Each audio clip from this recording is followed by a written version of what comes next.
All right. Continuing on with this Simplicity R11401. And we're going to get started. Oh, can't really see it. There it is. And here's my trusty machine over here. And all right. Now, before I forget, I'm going to wind this up. Should be able to see it.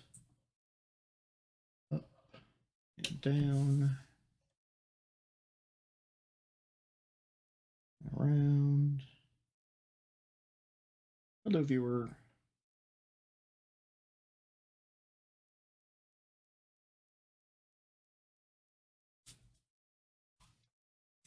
Can't get super close here. So this is a pretty new machine, the B475. It's got this crazy thing you can pull down to try to thread, but honestly, I just stick it through because that works. First time I've actually done this. It looks like it's going to cut my head off, so I'll pull it up a little. All right.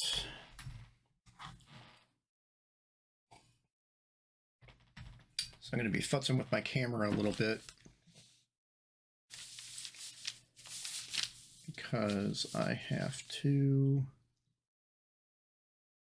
Oh, sorry, this is really distracting. I have the chat up on here and I've got the preview, but it's like several seconds behind. So it's like, what's happening? Anyway. So we're going to be futzing back and forth because I often need to steam and sew, and they're really not both visible at the same time, and it's hard to pull this back. So we'll probably be messing with the camera a little bit. So this is a shirt with this cool fabric I'm making here. Good African fabric. And the first thing I got to do is stay stitch. So, got to stay stitch the collars because otherwise, as you work, they get all messed up. Wow, that was some weird green screen effect there. Oh well.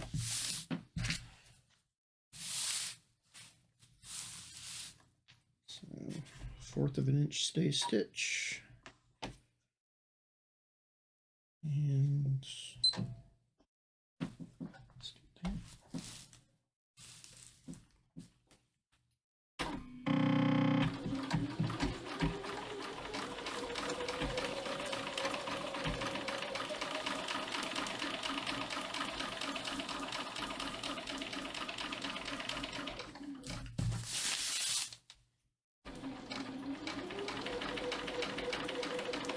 Stay stitch the necks so they don't stretch out as I work.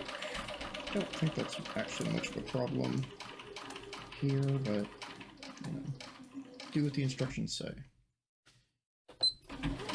Backwards.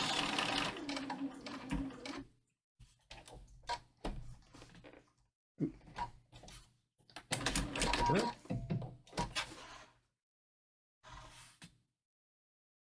Did not actually cut the thread. That's cool. All right, that's one. And let's do number 2.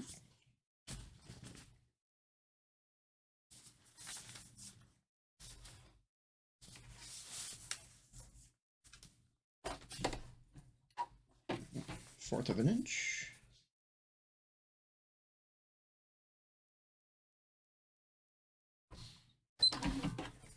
Down goes the needle.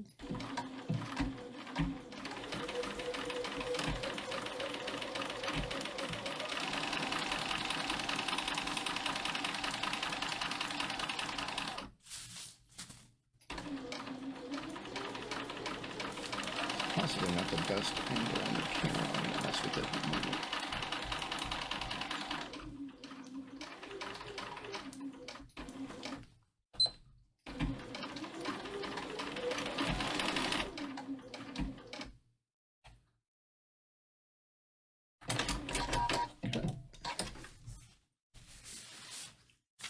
There we go.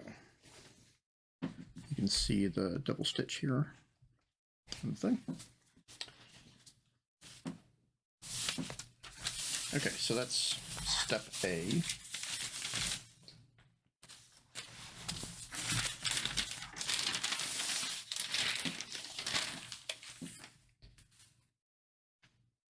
And step 1. Turn front inside, edge to inside, again, along the fold line. Oh wait, so do one press to do the other press.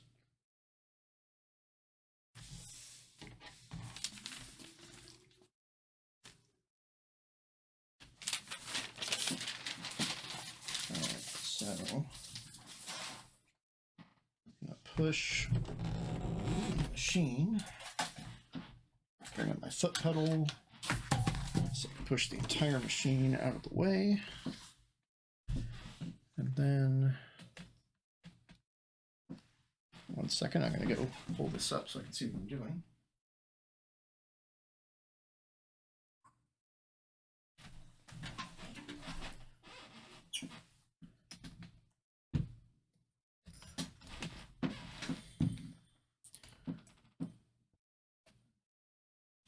There we go. Oop. Tighten. There we go. Good enough for the moment. So move this to the side.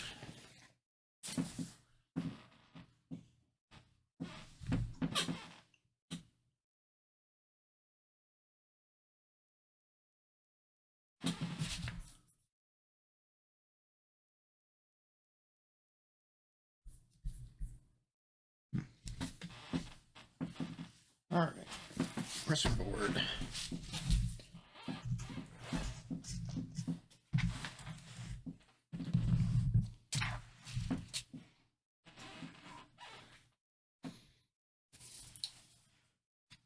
So the funny thing about this fabric is that it is double-sided.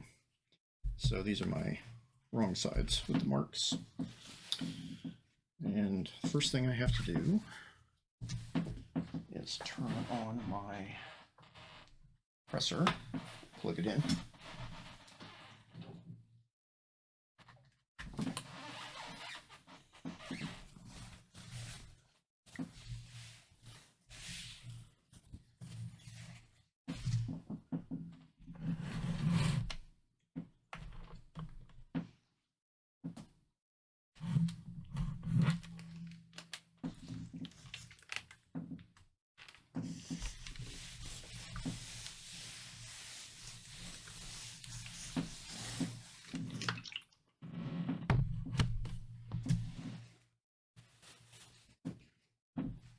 Okay, so now I need to turn in this in pieces. So I have 2 lines.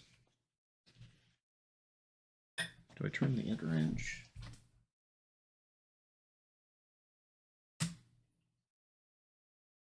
Yeah. First one, then the other. So I've got a blue line that might not be able to show up on camera. And blocking it out a little bit. So keeping the blue line on the edge. It's on the edge. It's on the edge.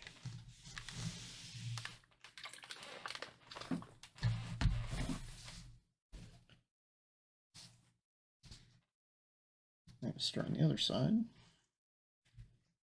Blue line. Press. Not to press. Press. Press. Press. Press. Press. Press. Press. And my monitor's really low, so I just hear my sibilances. Hopefully you can hear. Alright. So we have one.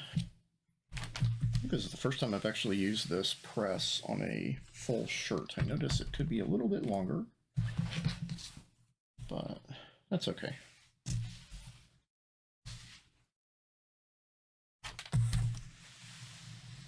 we go. So I'll probably do both.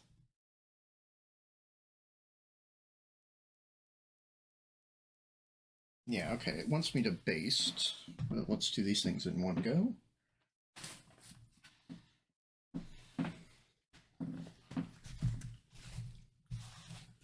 So here's the front, because those are the lines. So I'm going to turn around. This is my backside. There's the X. Backside being the inside. The weird sewing terminology. Wrong side being the inside, or at least the side that people don't see. Got my blue line here.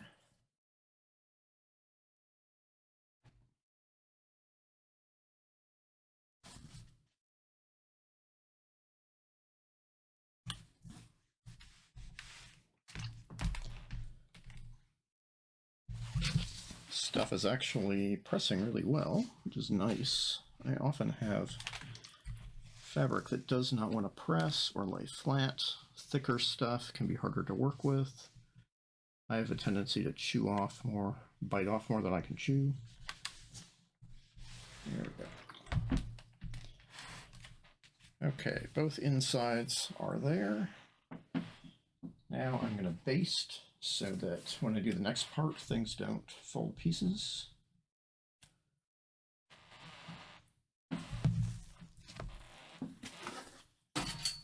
So away goes that. Away goes this. Let's pull the sewing machine back into frame.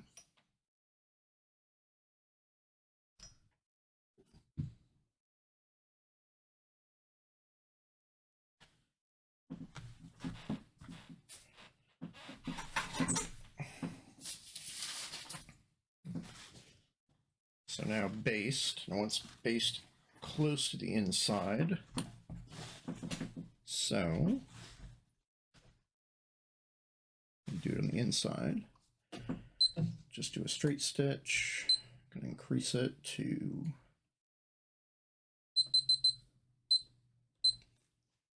5 millimeters.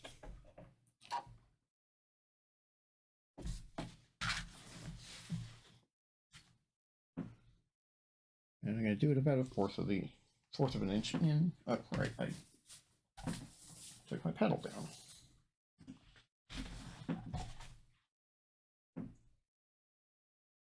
And this is just going to be a straight stitch.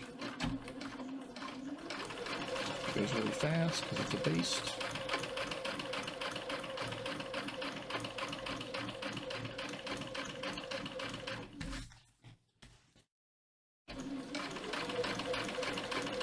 When I first started sewing, I thought, ooh, the part that's going to be interesting is the stitching. And I think visually, stitching isn't actually that interesting to watch, because it's just, look at the machine go. It's like ripping boards or something. Although I guess watching somebody cut boards can be kind of soothing.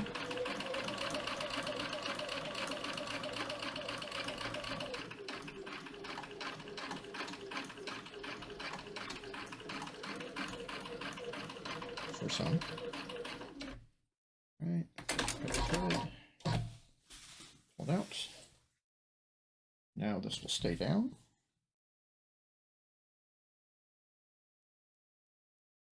Yeah, and it's close to the inner edge. You can see the blue line, so that's good. I didn't go too far. So when I pull it back, it's hidden.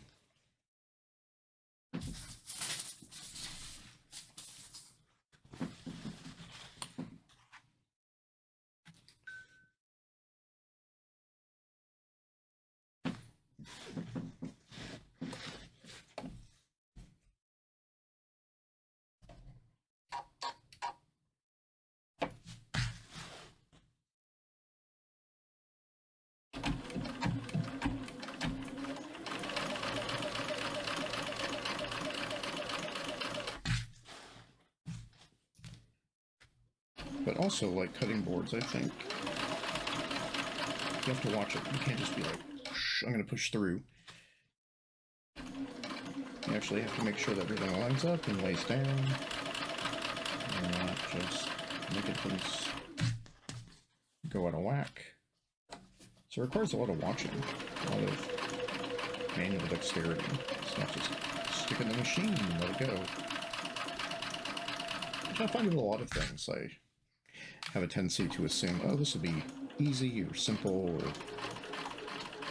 it's going to go nowhere. Won't require much out of them. Like there, I just took my eye off the ball. I got a crooked stitch, but it's something inside, so I don't super care. Alright. Step number 1. Done. Step number 2. Turn front edge to inside, again, along fold line for facing. Press. Paste across upper and lower edges. Oh, you know what? I think I never remember to do that. So I'll do that. Stitch facing in place close to inner pressed edge.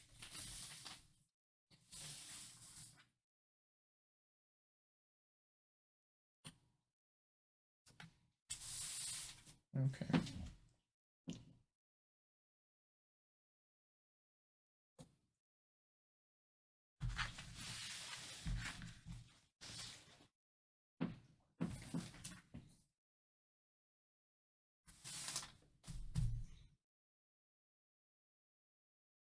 Okay, so now back to the pressing board.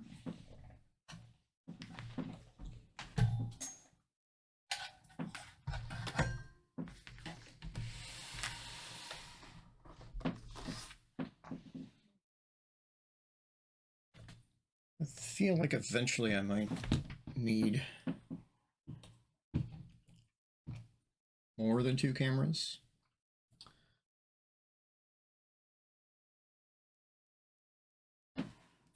This thing's wobbly. Good enough.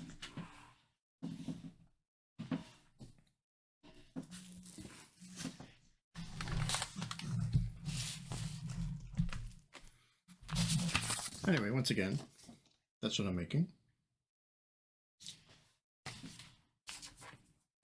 And now in step 2, we're going to pull this back again.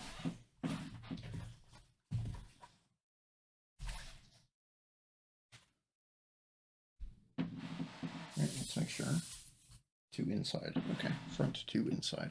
I'm going to give this a bit of a press. We've got this wrinkle in the front. Don't really like. Some of it will disappear or get worse when I wash it, finish it and wash it, but it's all right. So there's our blue line. We are once again turning this to the inside. There's the X.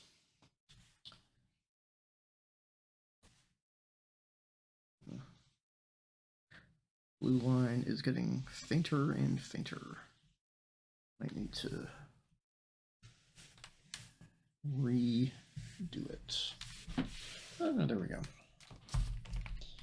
I'll tell you, when I first started doing this part was a nightmare. Didn't feel like I could get anything to line up. Let's pull that up a little bit.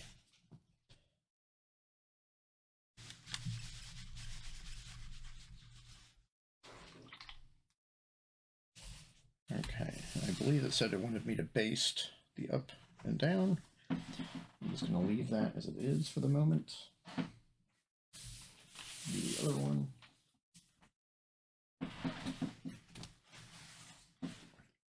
Okay, it looks like the middle is here. Oh yeah, there's the blue. It's much more visible there.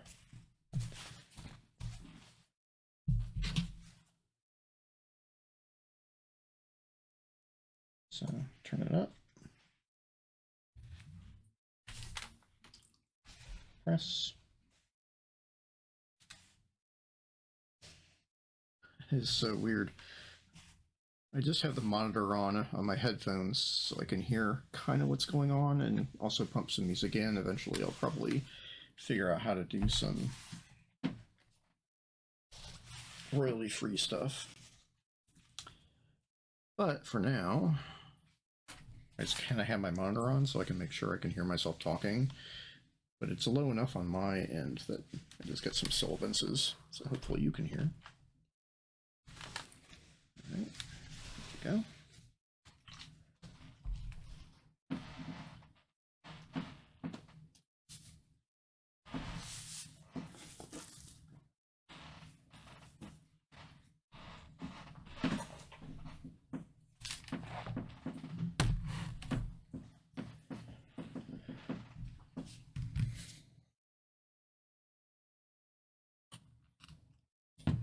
I should also point out I don't sew very quickly.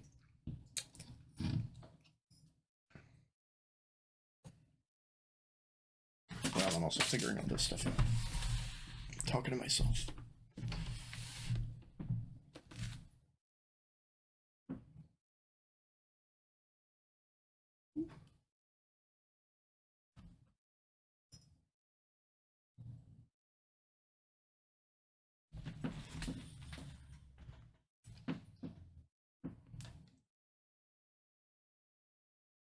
Good enough. I'm gonna disappear for a second. I think I need to tighten this down or it's gonna fall off.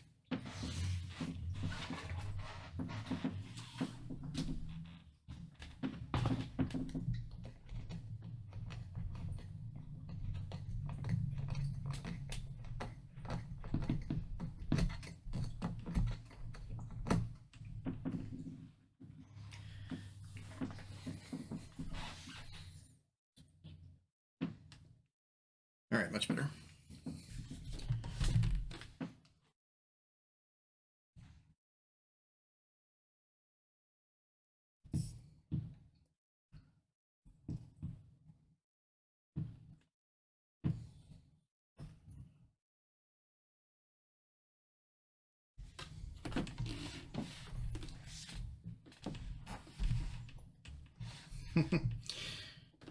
Yeah, I'm gonna have to figure out a new setup for this.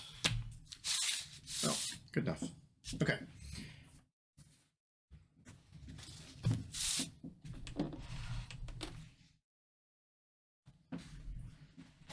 Good enough for the moment.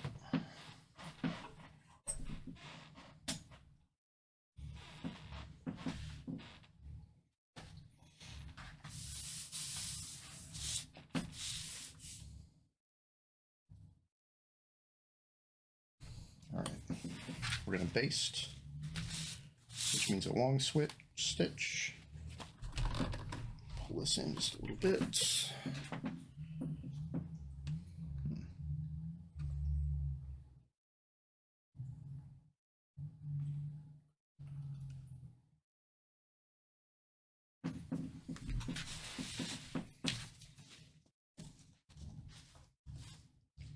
So we still have our long stitch set up.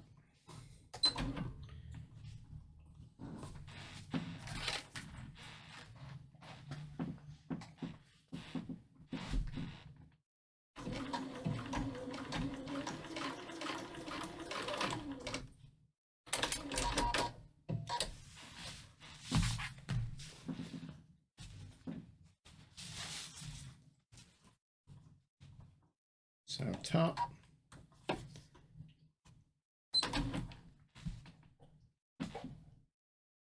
and bottom.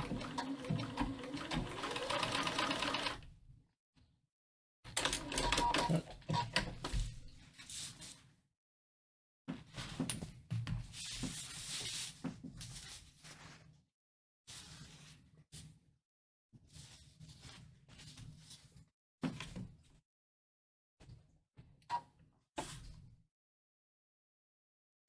Put down.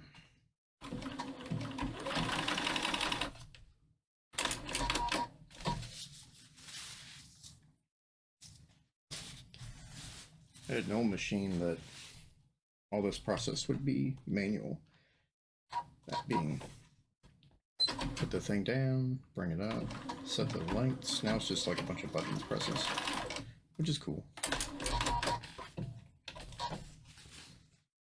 All right, pasted. And now I'm going to sew it close to which edge? Inner edge. Inner pressed edge, which is this one. So back to our normal stitch, 2.5. Sorry for the squeaks. Everything in my room squeaks.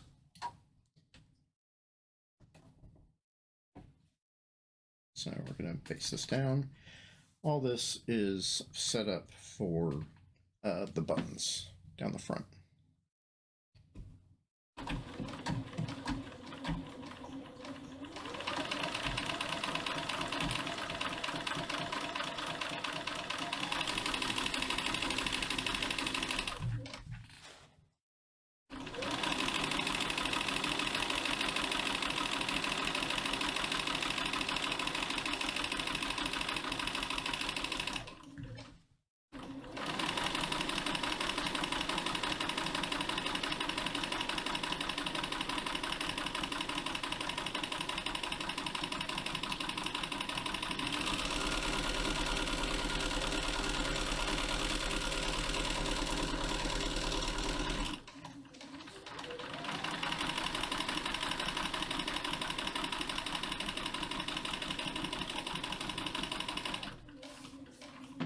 I mentioned this when I was cutting last time, but you do any sort of tutorials on cooking or sewing, and they're like, oh, do this thing, and then just come back and do it, and it's done. And then in the real world, that takes like 10, 15 minutes.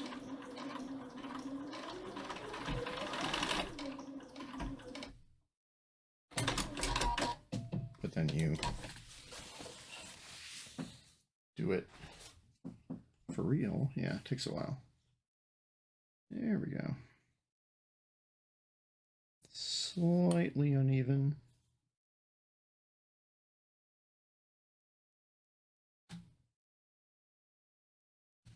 But not bad.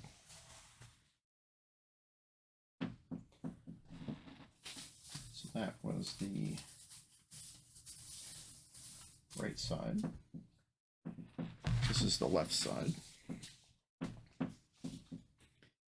I'm going to do the same thing.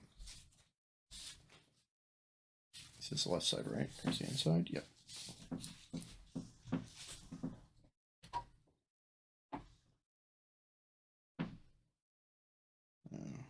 Bring it down.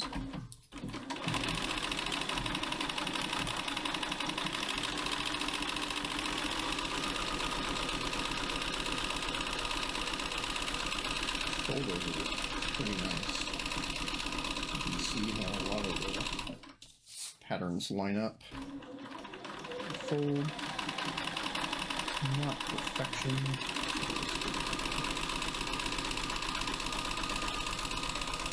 Perfection is kind of impossible.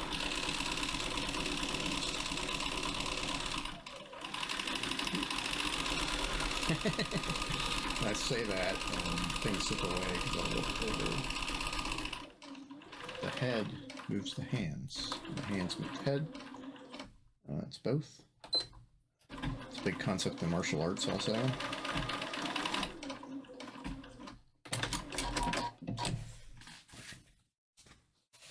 Alright. Nice and clean. Ish. There's a bunch of tangles up here. But these are inside the seam allowance, so I don't super care. Although I'm going to clean some of them up right now.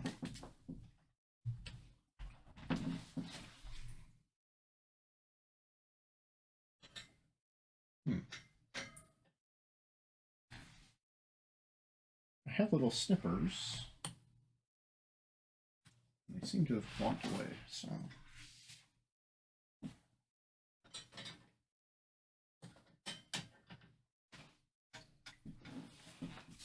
These little guys. Ooh, let's go to the view. Snip, snip. Not the ones I normally use, but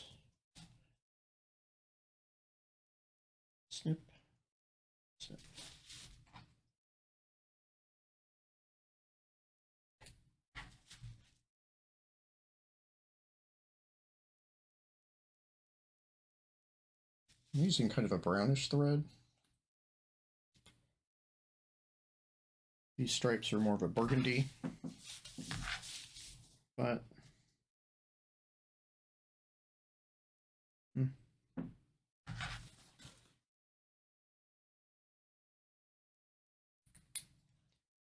so I don't always worry about cleaning stuff up, because a lot of this is going to get hidden on the inside or the underside. And if you ever want to see a mess, find some embroidery that looks super cool, and then look behind it if you can. They're just like chaos of thread.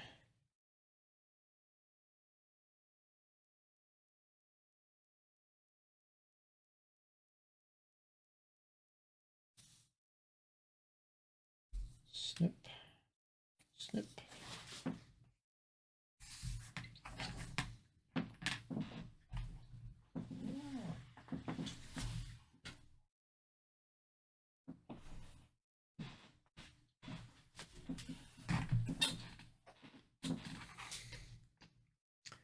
I actually wish I could extend that camera a little bit. I guess I can push this back a little. All right.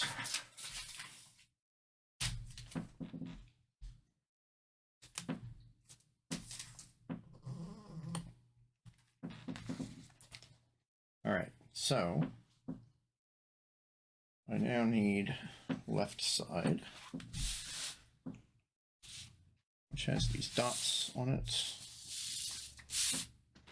So we'll move away right side for a minute.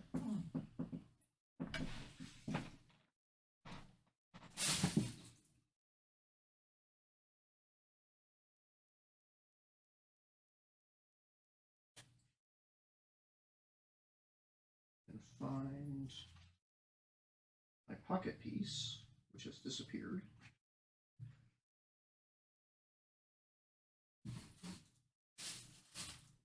Very strange, because I had two of them.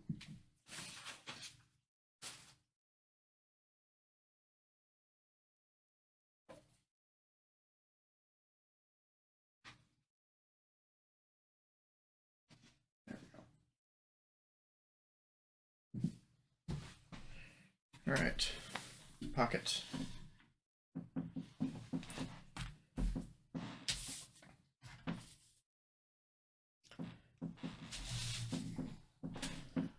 So we're going to go back up.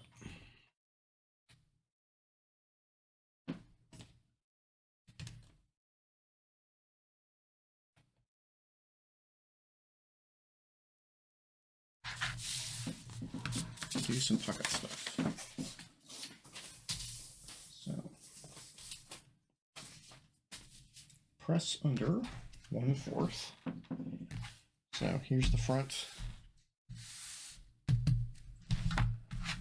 And here's the back. So press under means turn it to the back.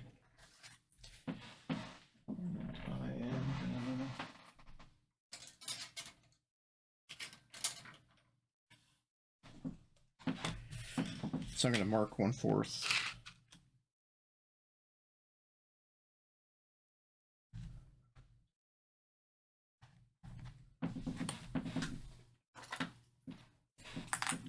Get my little roller.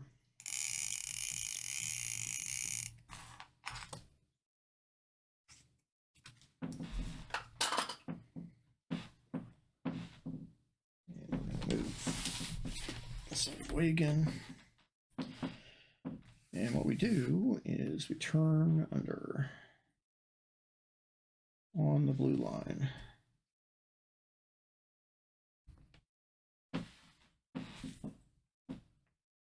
Good enough.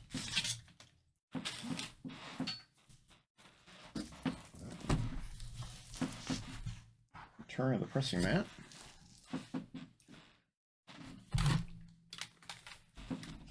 Right to the center.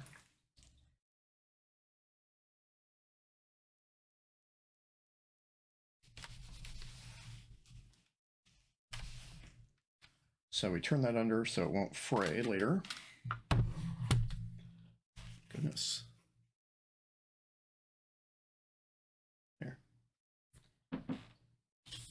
All right, press under 1/4.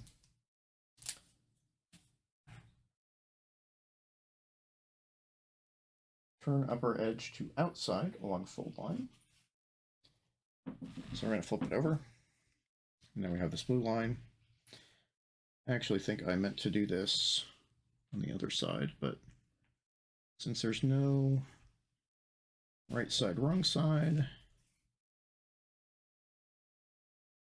that's okay. So we're turning that to the outside. This is the front. Press it so it's nice and clean.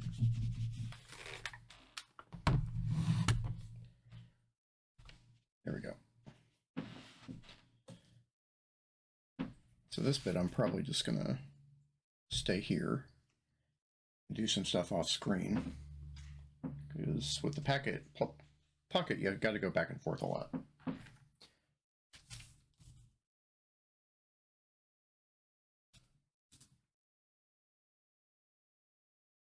All right, stitch along seam line on raw edges.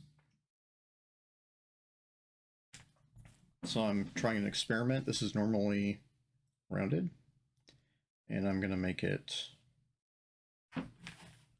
not rounded. So I'm actually going to mark so I can see them, and then I'll sew them. 5/8 of an inch. That's my seam allowance.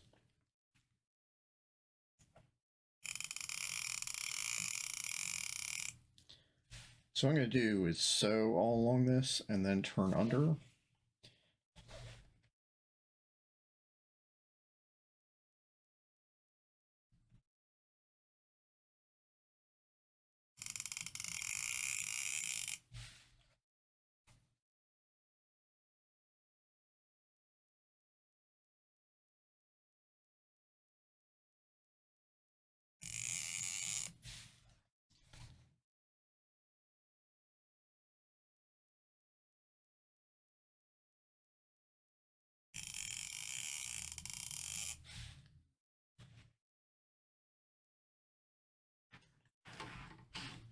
And then I'm probably going to snip here so they can turn all that under. Weird thing is you do the facing here so this won't fray, but you actually don't worry so much about fraying on the inside of the pocket. Not sure why. Something to ask somebody about sometime.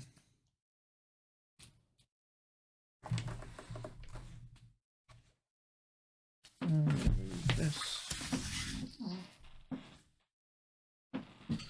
Let's pull this in so you can get a top-down view.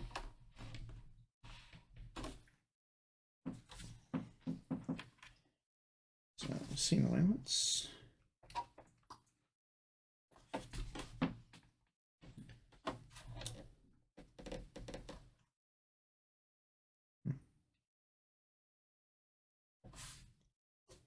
Drop needle.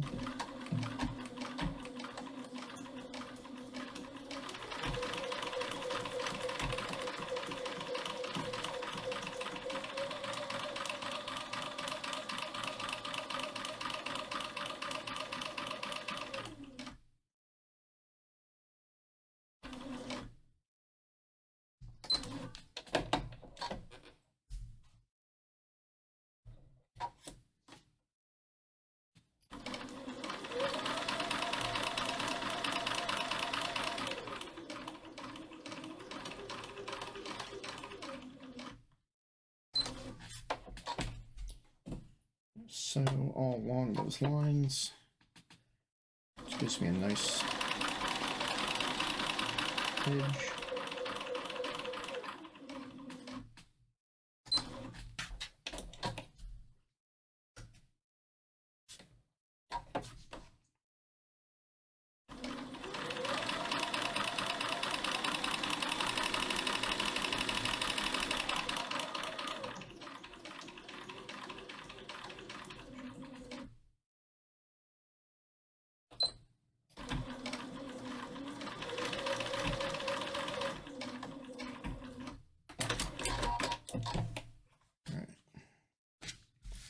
Stitched all along.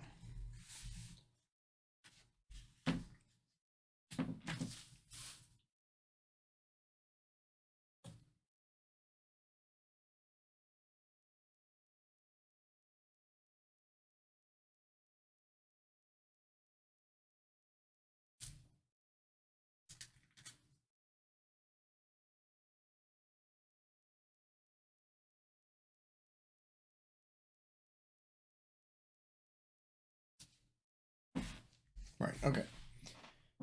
I paused because I was looking for a thing that I knew it was there, but I was trying to make sure that I saw it. So now we cut this down 1/4 to 1/4 of an inch. So we can turn the pocket over.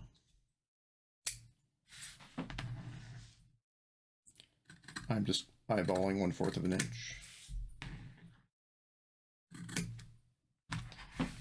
Now I'm going to try to make sure this is in the center. So I use my favorite tool, which is a little piece of bamboo here. And so snip this thread. And then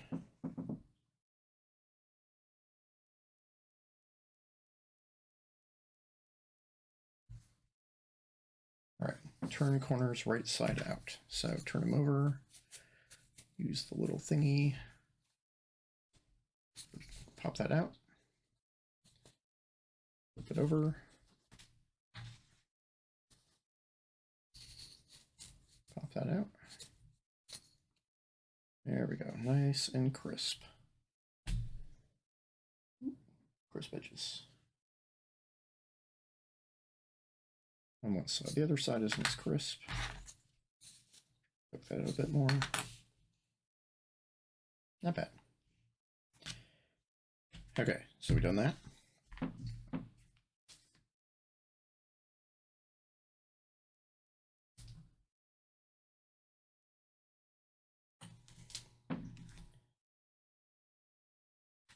Okay, so we're going to snip the corners.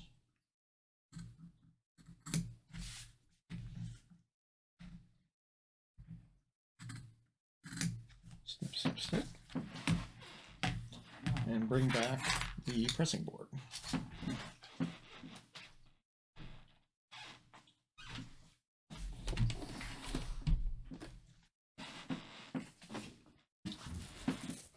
Eventually I want to have a space that I can like have different setups, and then I can just change the camera angle. But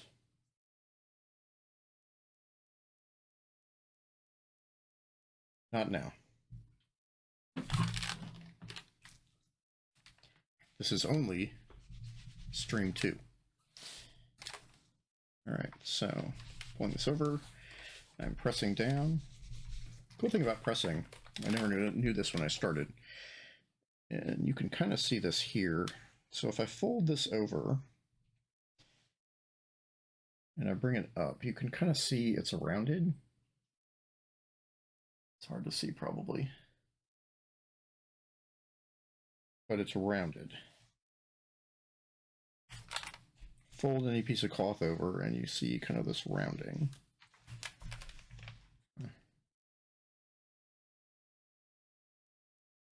There we go.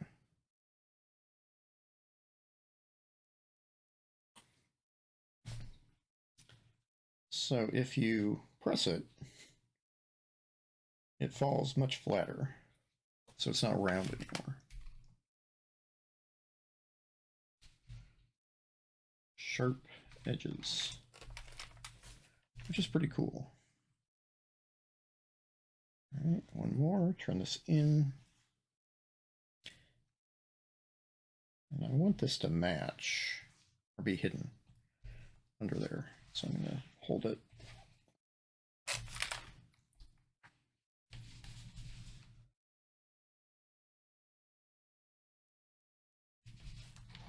There we go. Flip it over, nice and mostly straight. See that? There's a line right there. Don't want that to show. So I'm actually going to pull this back. Do it again.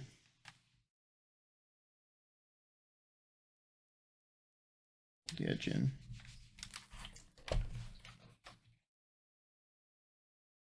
Not bad. Got a little chevron here. Normally, this is rounded, but I can never get the rounding to work. So I thought I'd try a chevron this time. Not bad.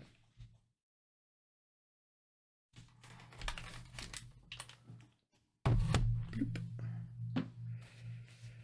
All right.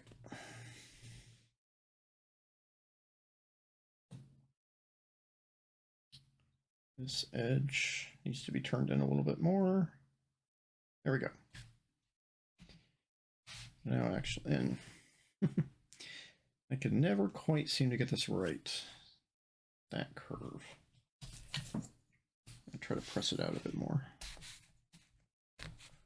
Push, push, push. Push, push. I don't know if it's my pattern or what.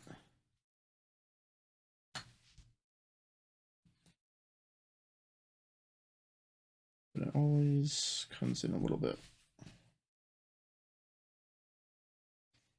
All right, so I got my chevron. What's next?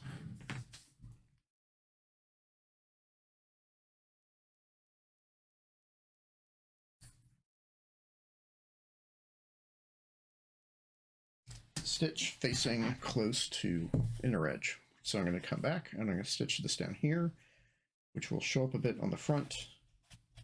Not super prominently because these things they're pretty close. But let's do that. I'm not even going to move stuff around. I can just do it from here.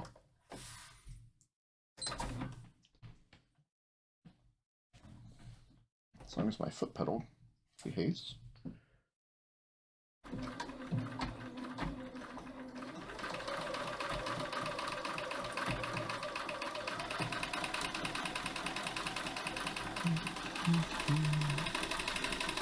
That's some fall jazz playing on the monitor.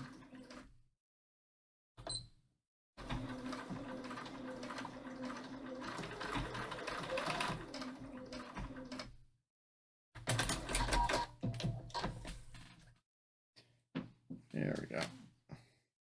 And you can kind of see it. Hopefully. And we're going to snip some threads.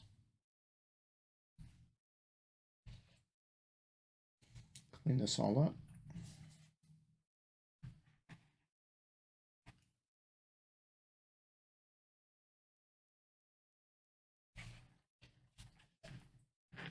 All right, next step. On outside, pin pocket to left front, placing upper corners at large dots. Stitch close to the side and lower edges. Now I'm going to pin.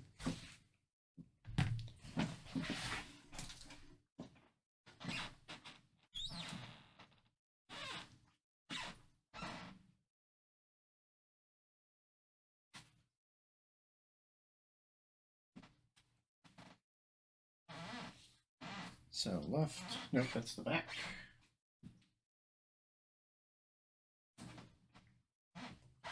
That's the right.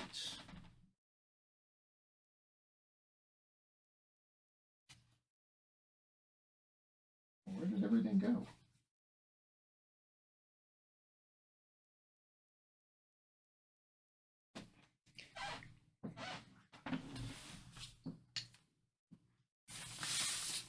It went right where I put it.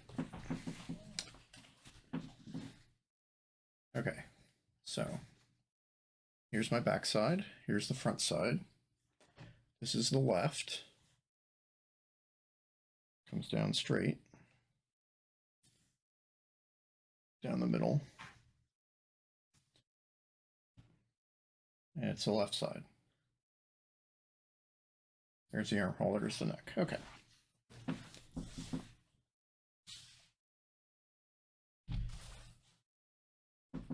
I am a tad dyslexic, so that's why I just checked it like 5 times. All right, so we have little dots. So often people try to make the pocket so that it disappears. I was actually finding that super hard to do, and I actually didn't have enough fabric. So instead, I have this thing that really is different. And I like that. Vive la différence. Also, own your mistakes. That's something I've learned living with sculptors. You always meant to do that.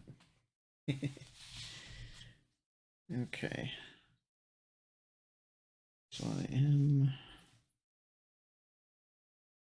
So I've got this little bit here that sticks out in one of the chevrons. And what I'm going to do is turn this up. So I could try to place it down to make sure it hides. Which probably will work, but also I'm going to snip it.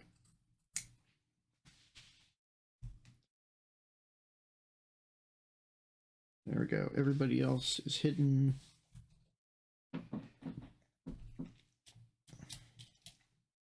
I'm actually going to pin a few more places. Let's see, we're going to start here and go down and around. So I want it to go like this so that I can pull it out.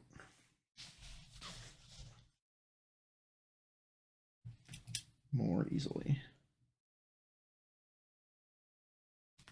If the head of the pin is the other way, we'll probably get trapped.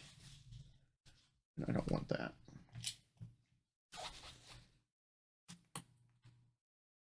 I'm not really bothering with this side because it doesn't really matter. Well, and this will hold it down. The presser foot will hold this down.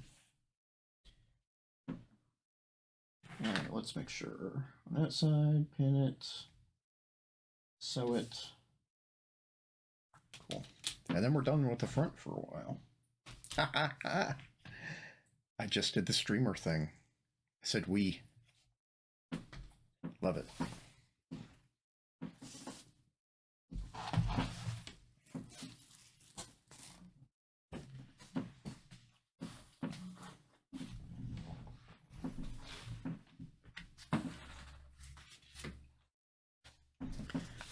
And pausing for a second.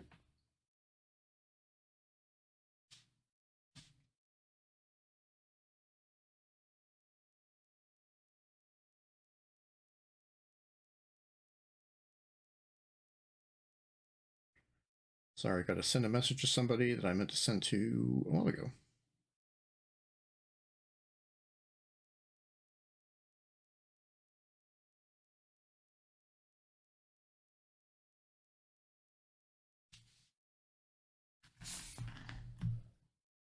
All right, back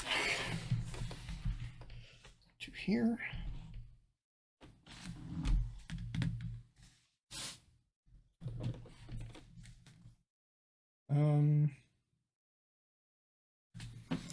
Yeah, let's move this back around. Ooh.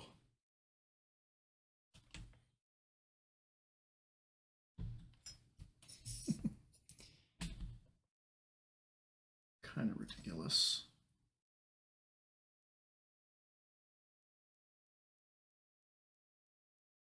Let's move it back. There we go. I'm going to stay like this for a bit because not a lot of pressing for the next pieces. Move this closer to me.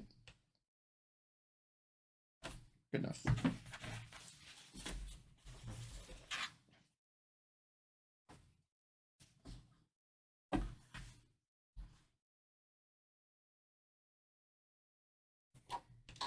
I had thoughts about turning this into a video series, but I don't know if I have the right angles. Might have to be if I am specifically trying to do that. Sorry, I meant like a YouTube video series. If I'm trying to do that, then I might have to just not stream that. Make sure my angles are right. On the other hand, I should not get ahead of myself.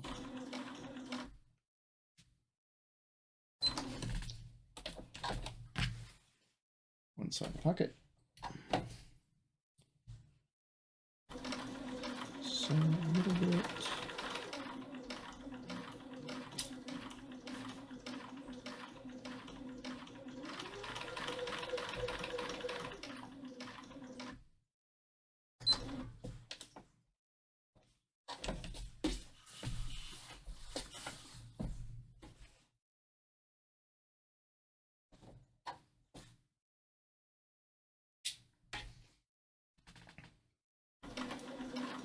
Probably just toss up the streams for now on YouTube and see how it goes from there.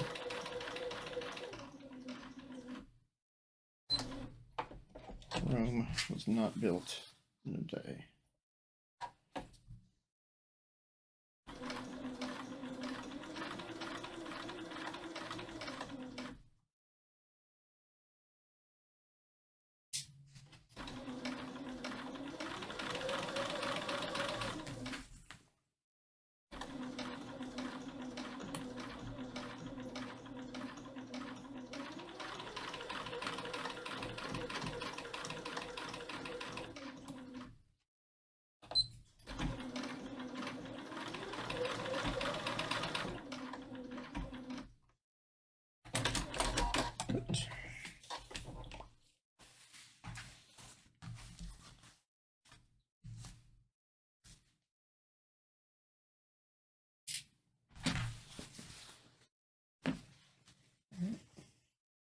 Pocket. Yeah, it's actually hard to see. Yeah, there it is. Pretty nice though. Alright, so that's front pieces done for now. Snip threads.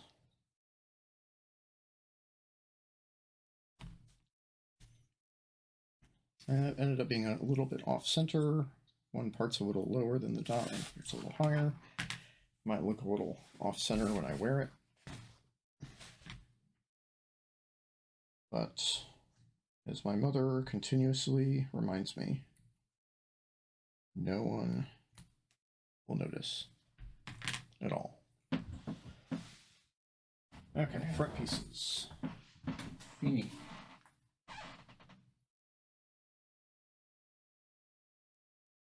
For now. Back piece.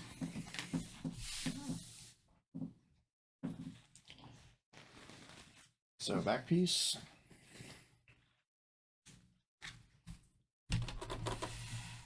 Pull this out of the way. There's back piece.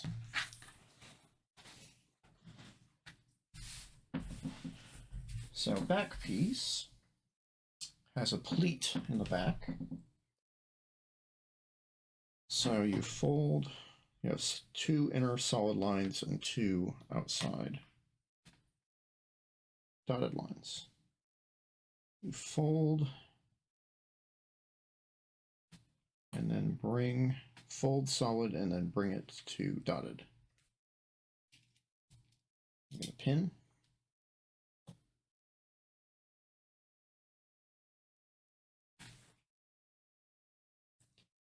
And then fold the other one. Bring to dotted.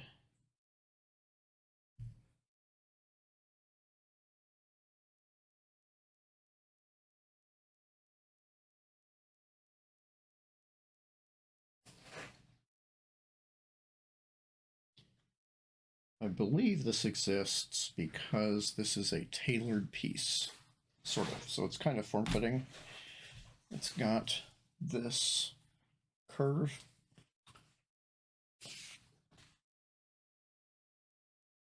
And so the you want it to come in on the shoulders. So that's what this is.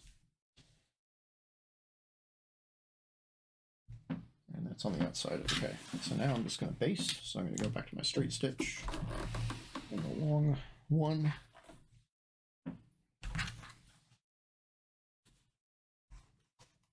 I'm just going to tack this down. So pull out the pins, drop the needle, and just going to run it. Whoa!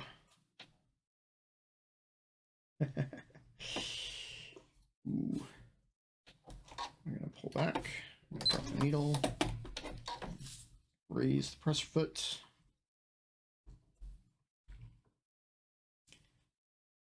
Thought I could just hold that, but it pulled the lower bit out. Honestly, I probably should base it from the other side, but there we go. Baste a little bit more. Cut. Raise. Good enough. And I'm not going to trim the threads here yet. Now, many shirts have this thing you can use to hold them up. And the little loop deal. And I never bother with that. I don't hang up my shirts that way, so don't bother. So I'm skipping that step. 7, 8, 9, 10. Okay, now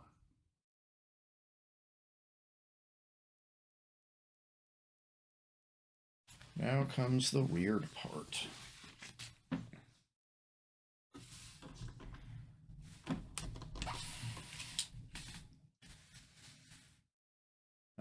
Okay, so you can just see the edge here.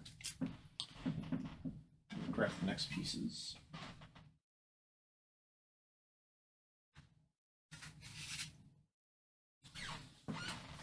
So this is not the bit that goes over my shoulders, that's the yoke, which goes here.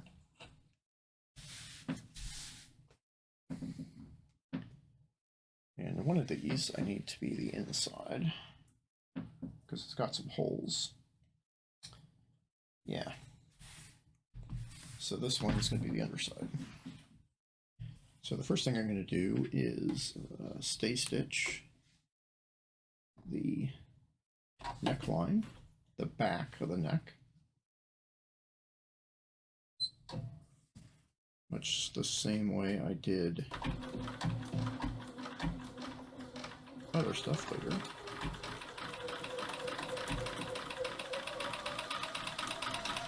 Earlier.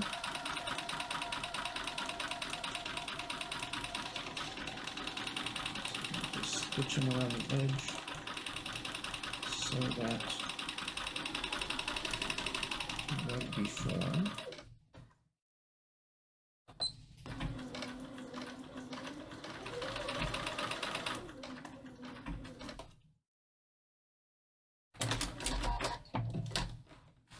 Honestly, stuff like this I might... didn't cut. In the future, I might do these sorts of things off channel. I assume they're kind of boring to watch, but who knows? Maybe it's informative. Let me know. Drop the needle.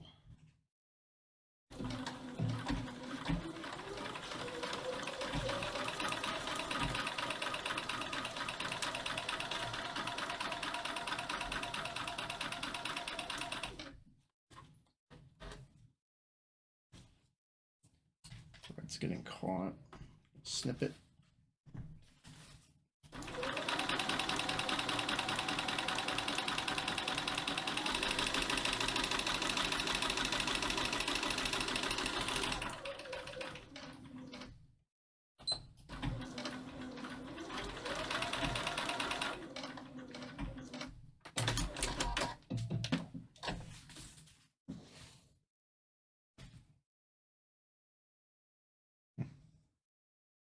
Yeah, I got a little mess of threads in here, but that's fine.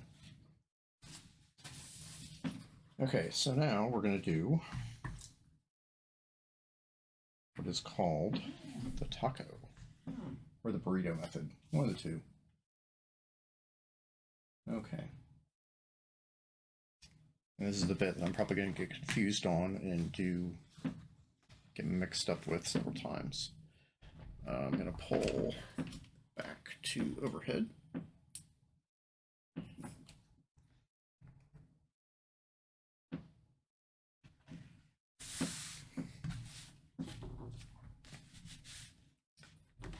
And move the machine out of the way.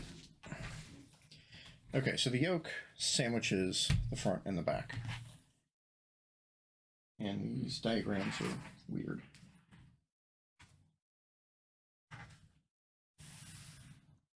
So basically what I'm going to end up doing is sandwiching these things together and then turning them all inside out so that seams go inside. I will have to show you later. I'll show you what that means. It's hard to explain. But basically,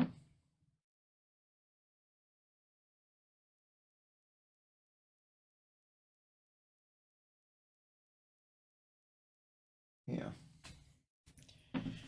So they want right side of the top. So right side of this up, right side of this one up, and then right side of this one down. Because I'm going to turn all these things inside out. It's a little weird. So we're going to line that up. We're going to find our notches, which are here somewhere, I think. Well, what I'm going to do is make sure that this lines up here.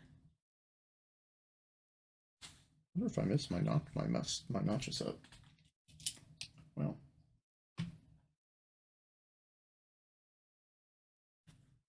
pin. And we're going to go to the other side. Line that up.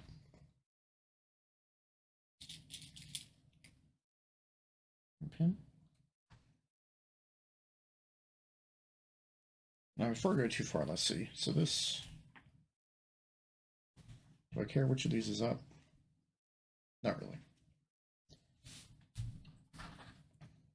So I'm going to pull this taut. I'm going to make sure that these things in the center are lined up.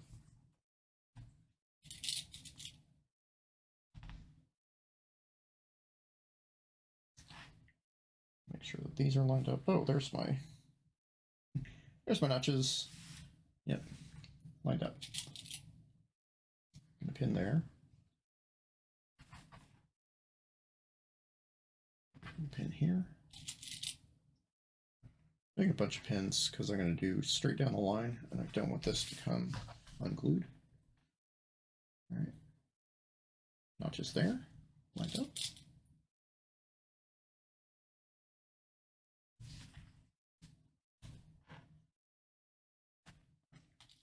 When I first started, I thought, oh, pinning too many pins means you don't know how to do it right or something.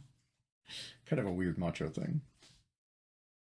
And now I just tend to pin a million times.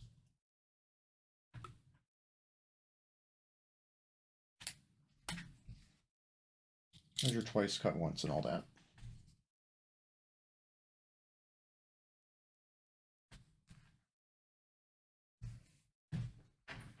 And cloth can move around and stuff, so it's good. There. Okay. So, stay stitch. Back sandwich between yoke back and yoke front facing. Pin notch edges together, heading right side of back, right side of yoke. Back together. stitch seams through all thicknesses, trim seams, and press. So in the diagram, the back piece is up. The under, that one's up, that one's up. This is up, right, because that was on the back. Yep. And then this is up here. So this is the back. And good.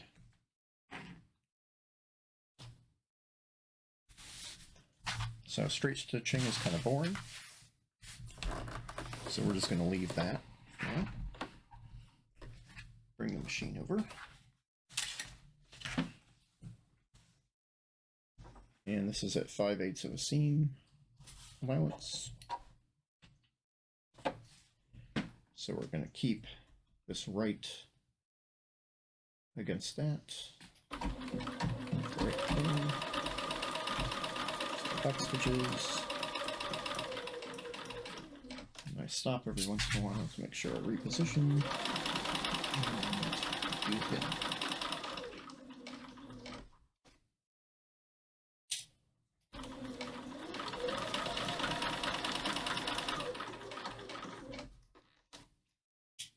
Make sure not to sew over a pin that can break your needle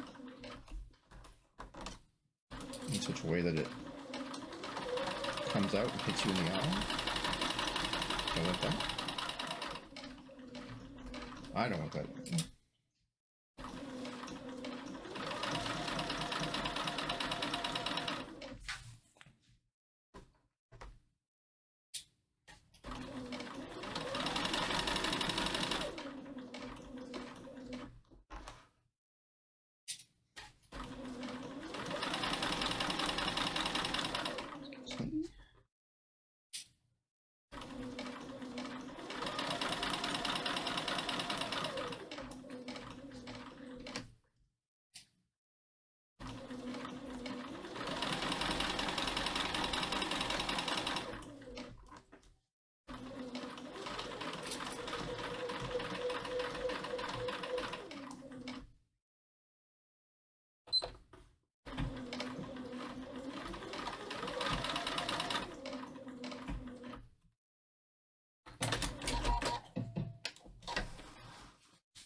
So automatic cutter really just isn't working tonight,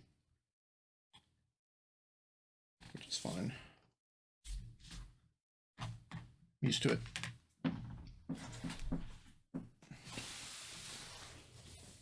right. So here we go. 5/8 of an inch seam allowance. It says to trim the seam. So that's what we're going to do. We do that because when this flips up, you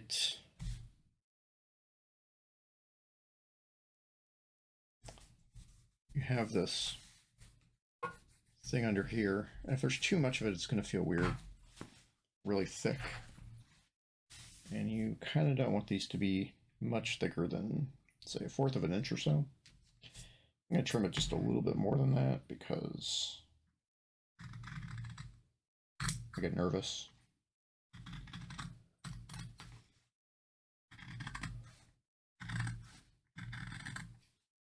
I was afraid I'm going to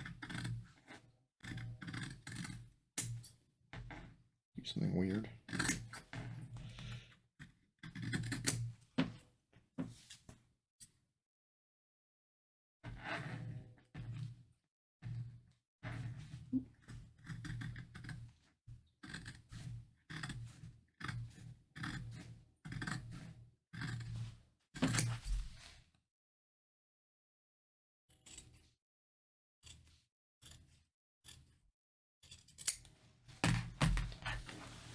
There we go.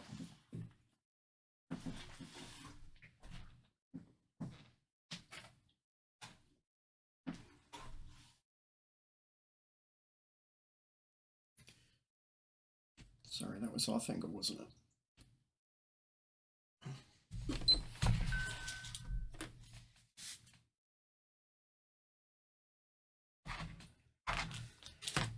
Okay, so now we press. So I'm going to press both sides. So I'm going to flip both yolks up. So here's the full back.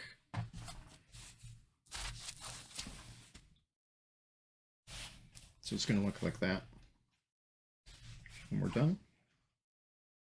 But we have another fairly wild step to go before we do that.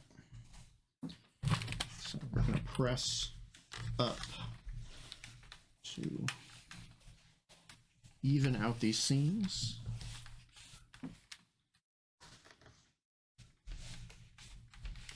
And get a nice flat seam here.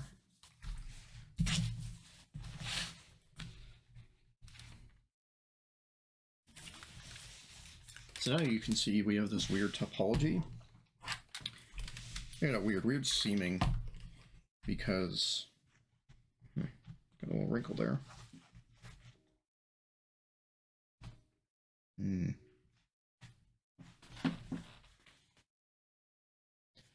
So I got a little wrinkle here where the fabric came in right here. I don't think I care. I only noticed it because I touched it. And I'm not going to take this whole thing apart. But we want these flat sections, but this weird topology is, now this section is in, so this kind of balloons out. This will not lie flat anymore. Not completely, because it's now tapering inwards. So that's how that is. Not something I ever realized till I started making stuff like this. And none of my sewing teachers really even explained it. They're just like, just do this stuff. So it's interesting to figure out, well, like, you do this, and so then everything moves and changes,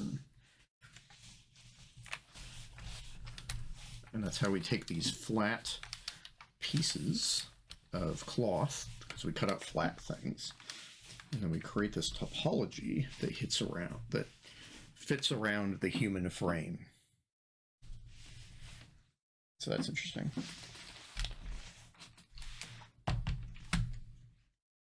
I find it interesting anyway. And everything more or less fits. It's enough. Okay, pressed. And now what?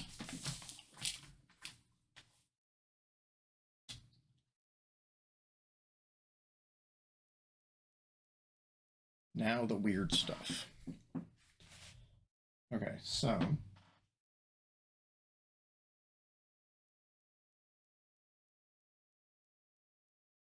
we are pressing the yoke back up, yoke back being the right side, the actual back side.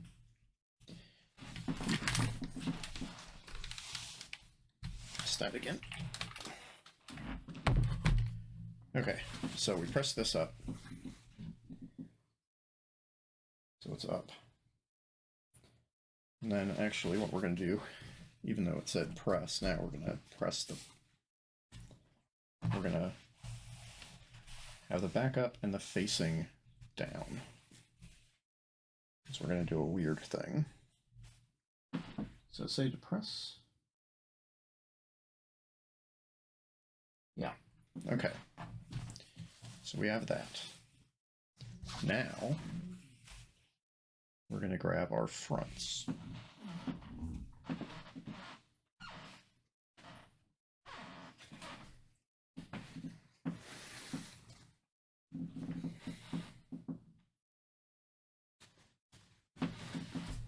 And then with right sides together in yoke back to fronts at shoulder edges. So these are the shoulder edges, and these are also the shoulder edges. So this one always gets me because the picture is weird. Here, let me show you the picture.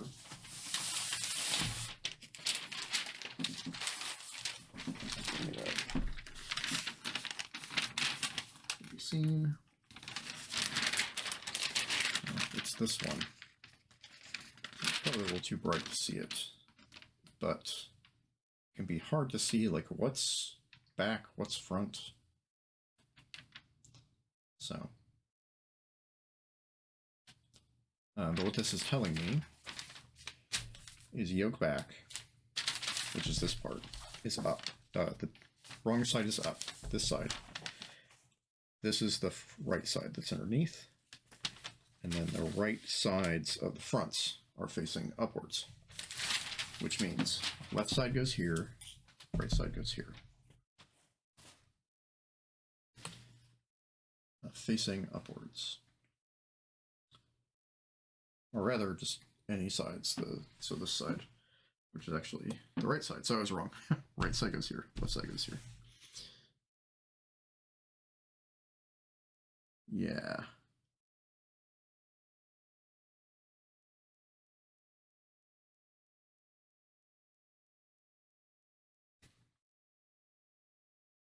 No. This side goes here, because there's the necks. And then this side goes here. Here's the necks, here's the center, here's the arms. Okay. So now that I know that, I'm actually going to do some moving. This messes me up every time. I get really afraid. Because if I do it wrong, everything is going to be backwards and inside out. So,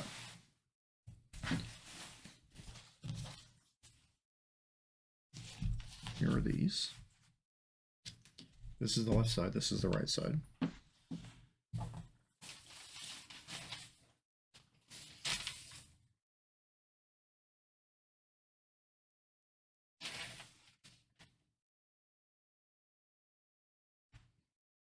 And then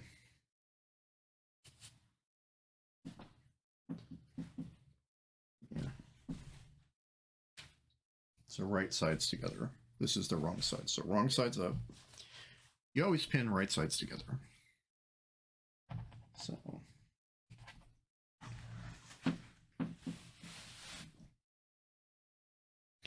I'm going to make sure right sides. Yeah. Like I said, this drives me crazy.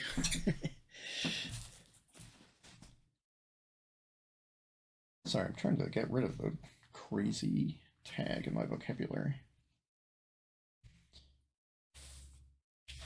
It makes me very concerned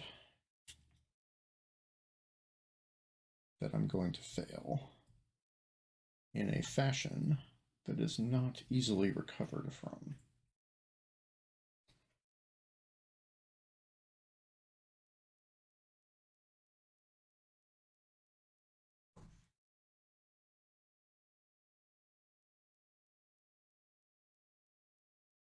So there's the edges, which are connected. Even though earlier I said I pin forever, if it's a relatively small section like this, just 3 times will work. Sorry, obscuring my face. So that's one side, that's the other side. Right sides together, yes.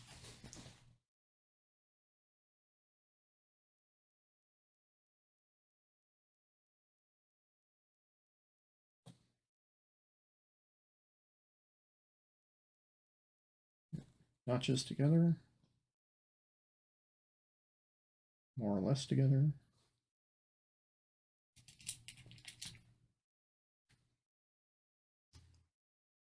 Pin.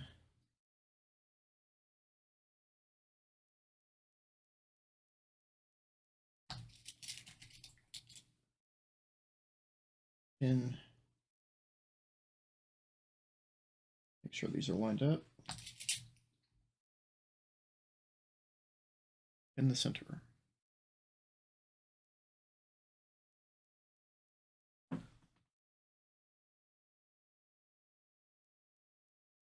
Huh. My bit rate has jumped come up and down a bunch. Interesting.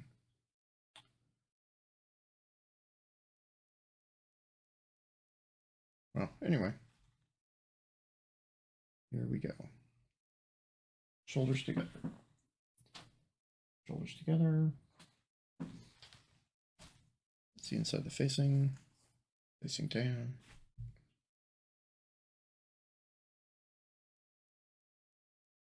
Yep.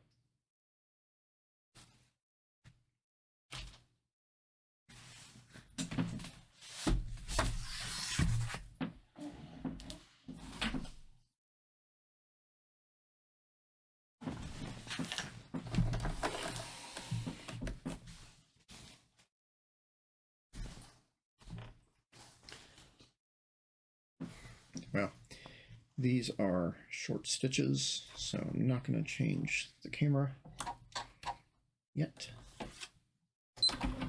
Needle down.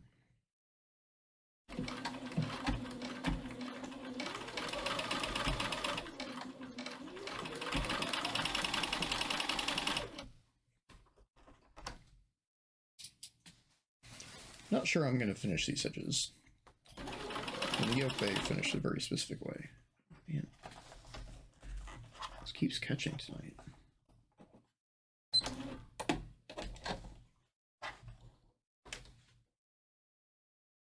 There we go.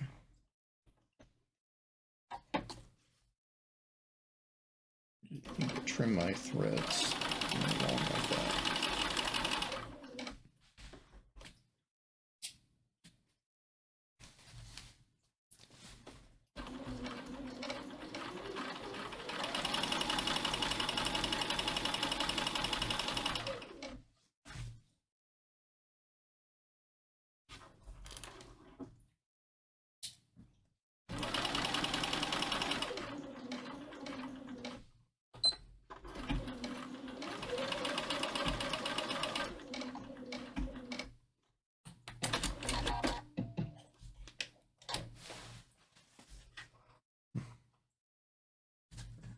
Once again, didn't cut. Might have to look into why that cutting feature isn't working. Or I just have to do things the old-fashioned way, which is fine.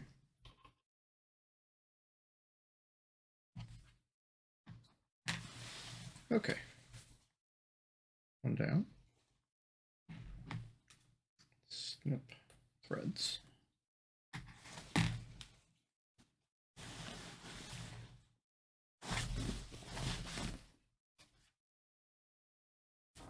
And the other one.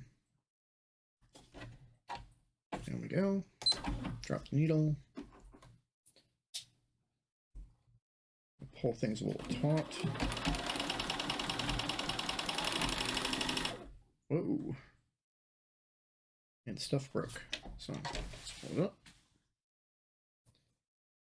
Huh. Interesting. Alright, well, sometimes threads break. So we're going to rethread, put this down. There's a little guide. There's a back guide. It's going to thread through the needle.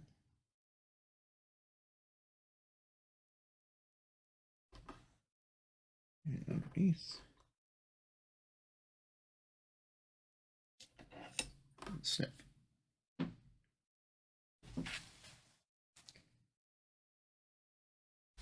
Okay.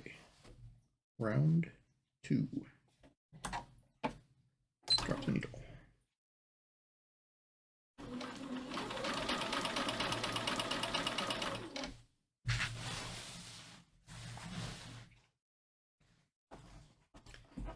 This machine does a little thing where if you abort in the middle, like I just did, it doesn't do a backstitch correctly. So I am going to finish this and then go and fix that.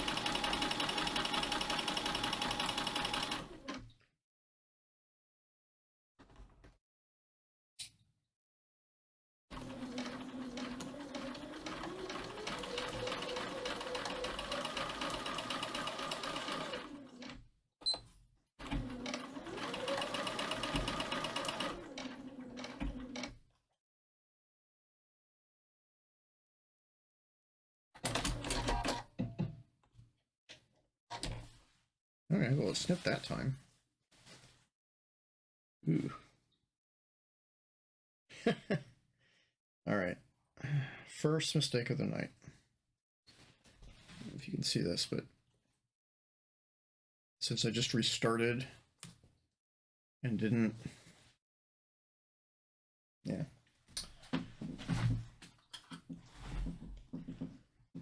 So sometimes when I pull a pin out, I'm like, oh, it's fine. I'll just hold it together with my fingers, which is what I did here. And now everything is pushed down. So we're going to go to here.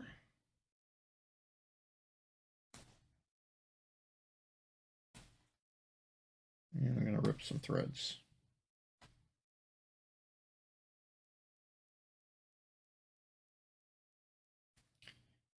And then repin and do that whole section again.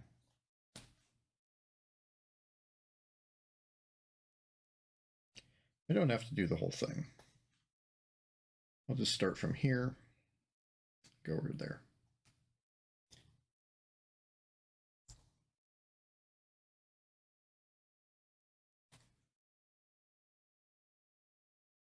No big deal. So in some ways that actually helped me that it didn't backstitch, because now I don't, backstitches can be really hard to rip.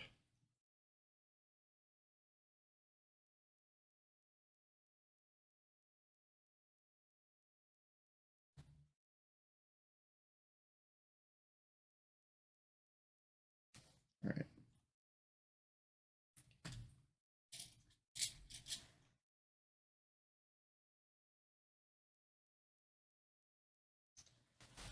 Should have checked it. Didn't check it. Gotta fix it.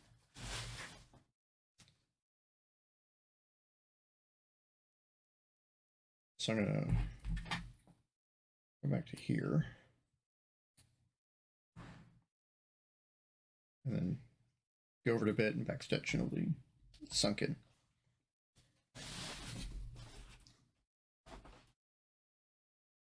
I would say a good amount of sewing is making a giant mistake and then fixing it.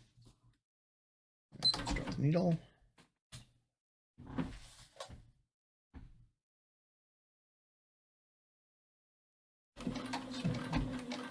Forward.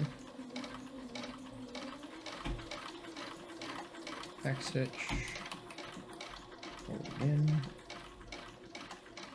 Now I'm going to pull my needle. This is secure. I'm going to go keep going to here. All this is going to be on the inside, so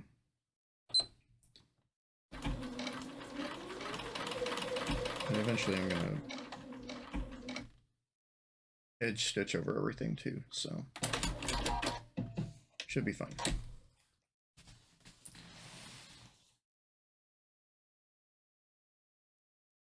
All right, let's snip some threads. Snip, snip.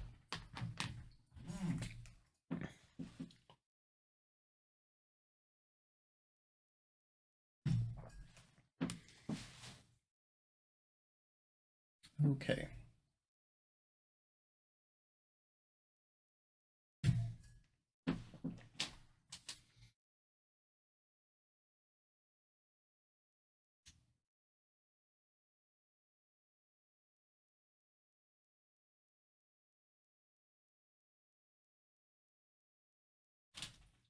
Okay, so now we're going to flip this.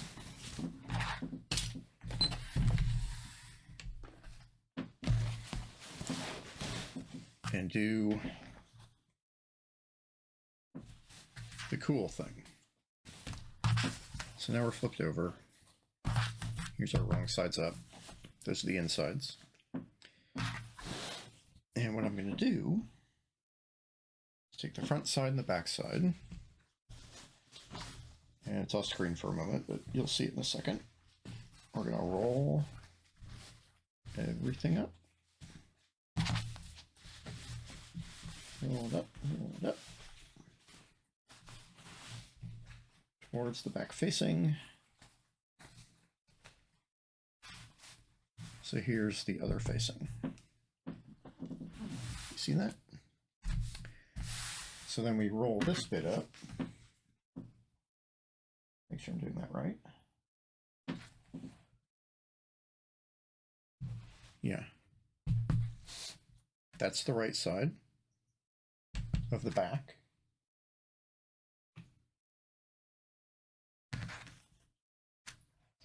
And so we take this thing and roll it over everything and make the burrito.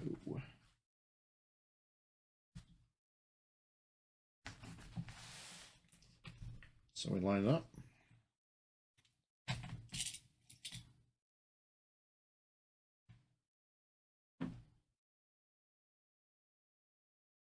And shoulder edges together. Rolled sections are between your layers. Stitch through all thicknesses. Be careful not to catch the rolled sections. Trim seam. Okay. So we are going to make our yokes and our shoulders all line up.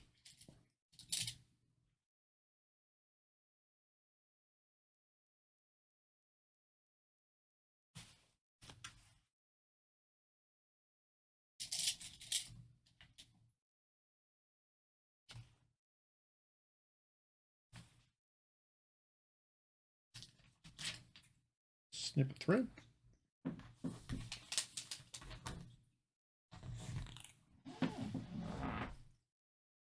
Ooh, I have 2 viewers. Sweet. Hello.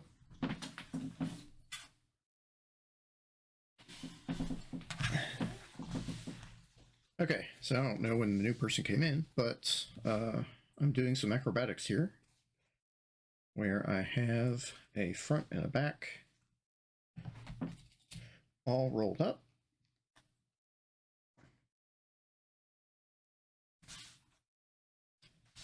And I'm going to unsew it and unroll it shortly so you can see the magic.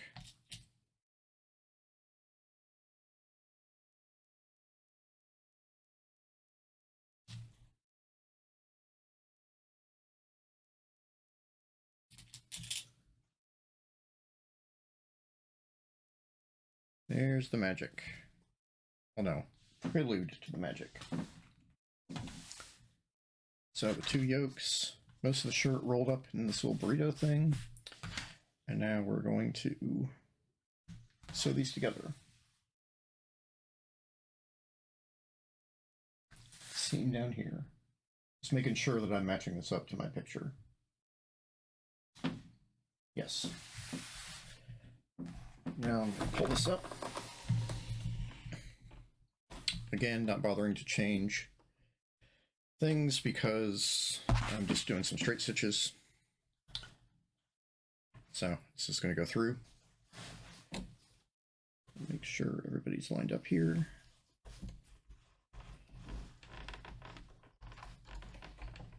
Drop the presser.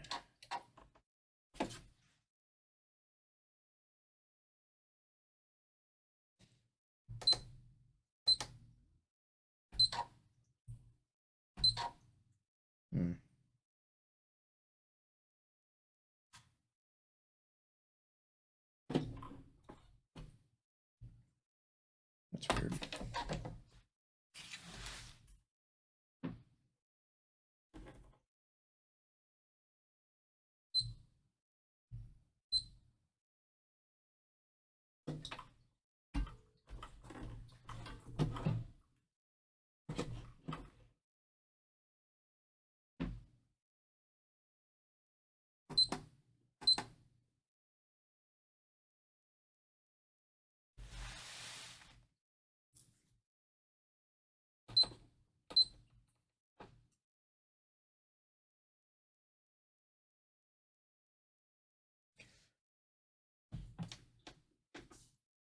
Sorry, I'm pausing because my machine usually has a little backstitch thingy and it's just grayed out for some reason. Like, hey, you can't select that.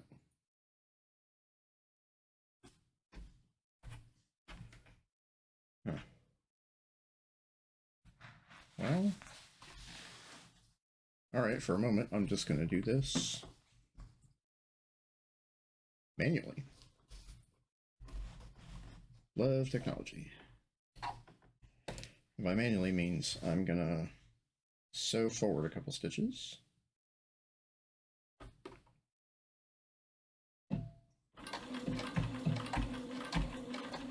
Two. Whoa.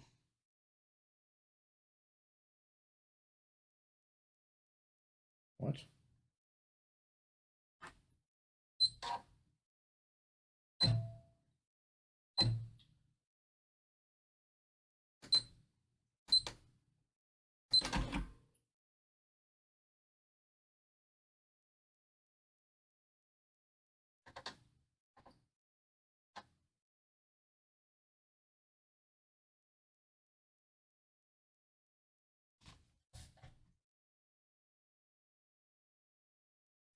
My sewing machine is doing something weird.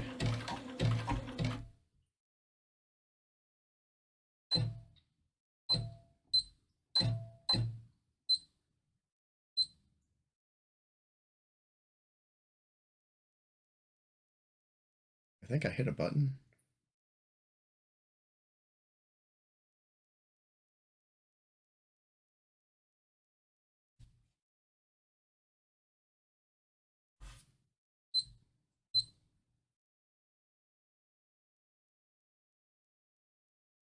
Huh. Cut that.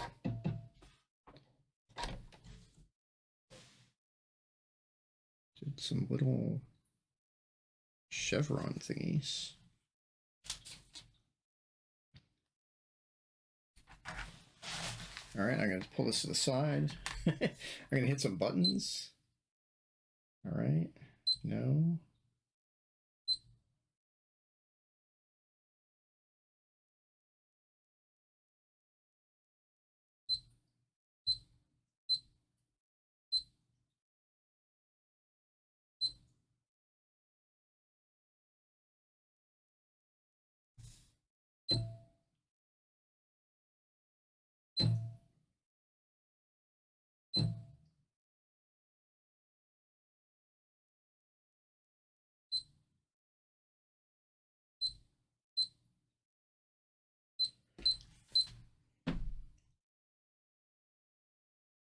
I appear to have somehow programmed this thing. To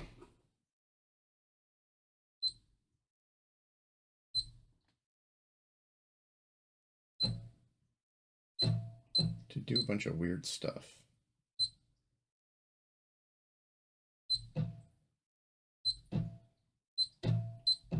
There we go.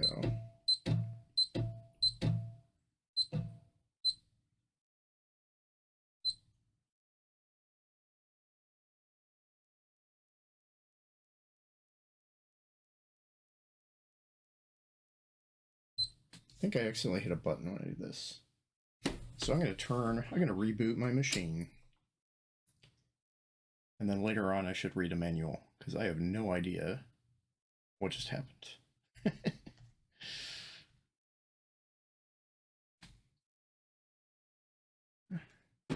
All right, turn off, turn back on.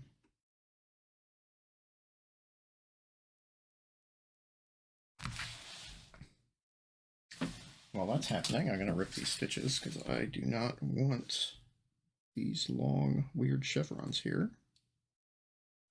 So we're just going to pull them out. All right, I seem to have gotten my machine back.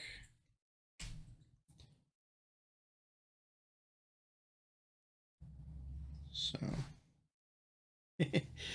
not too long ago, I was talking to somebody who's probably been sewing as long as I've been alive or so, and she was complaining about the newfangled super intelligent, quote-unquote intelligent sewing machines. And I said, oh, I think they're pretty cool. Now I understand. Sometimes they do things. And you're like, what? How did you get in that state? What's happening? So that just happened to me. And now let's 5 minutes ago I was like, oh, this will be nothing, just a straight stitch. Instead, I taught it to disobey me.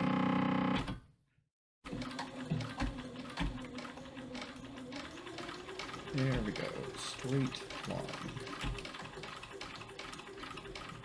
I do really like a lot of these things this can do. It can do buttonholes and buttons just like magic, which is awesome, because I do not like doing those. But then a lot of the other stuff it can do just doesn't make much sense. No, that's not true. I just don't need it. I need a straight stitch, I need a back stitch, I need buttonholes. I can do embroidery and all sorts of crazy... There's that word again. You can do things like add letters or fanciful touches and all that stuff, which is kind of cool, but generally I do that. I do fanciness through color blocking and design, not through stitches.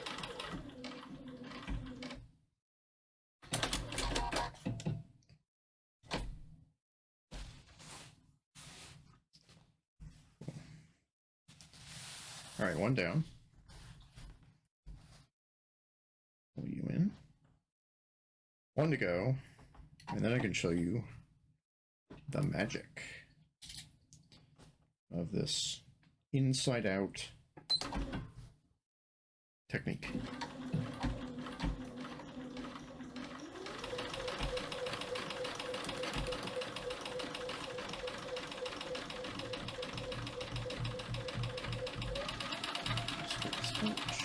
Speed it up a little bit. But you do have to stop every once in a while and make sure everything's laying flat and it's aligned correctly. Especially as I hit the wall there and part of my fabric pushes against the wall.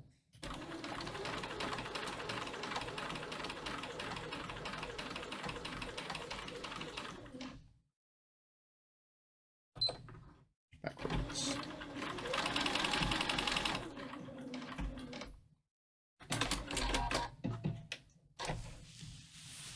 Okay.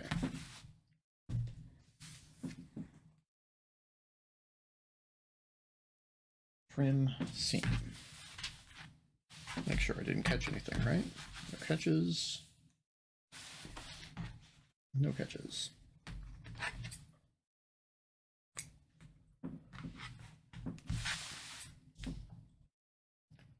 All right, we're gonna trim the seam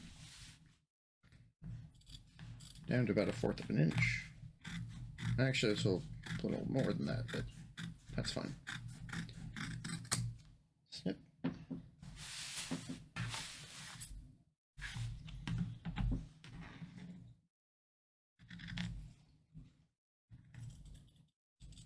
Once you start trimming seams, that's like no going back.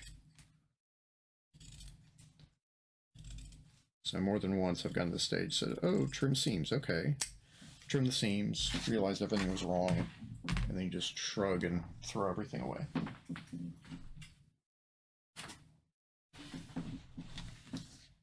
Okay, so let's make some space.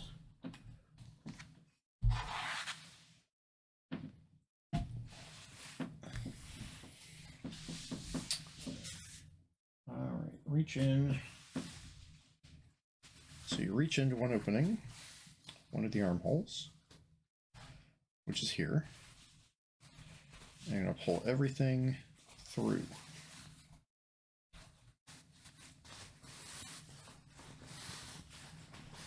Which is quite the process. Luckily, cloth is malleable, but pull it through. There we go. So now,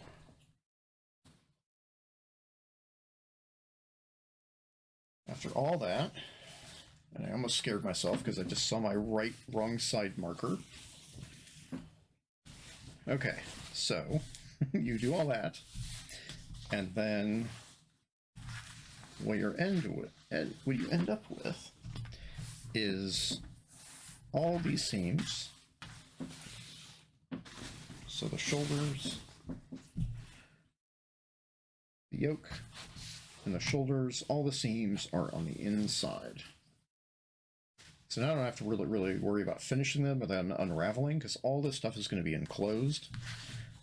And there we go. So nice and neat. So you do all that stuff so that everything gets enclosed in this section here.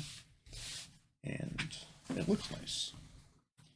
And now everything's connected. So now everything becomes more and more unwieldy as we attach our Voltron of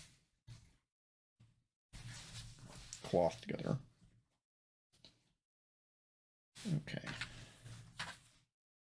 So the next bit.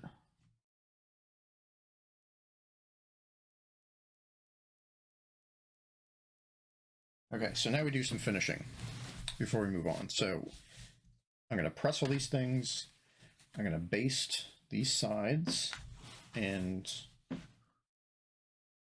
all raw edges. So I baste everything together so it stays put. And then I'm going to top stitch along here, along the shoulders, which is going to reinforce it and also make it look more professional, whatever that means. Okay, so tip. This thing turns off after a while, so you gotta tip it over and it turns on again. So I'm gonna let that heat up again. Pull the pressing board back out.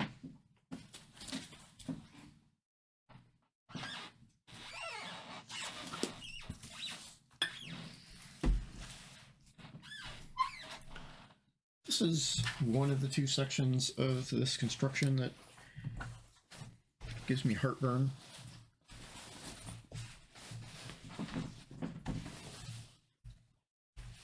The other is, I guess there's three. One is the sleeves, and then the collar. Sleeves just because sleeves are round, and round stuff is hard to do.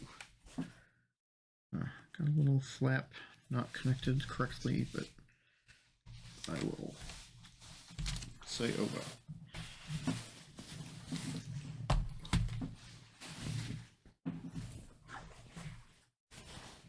Good enough. So sleeves can be a pain.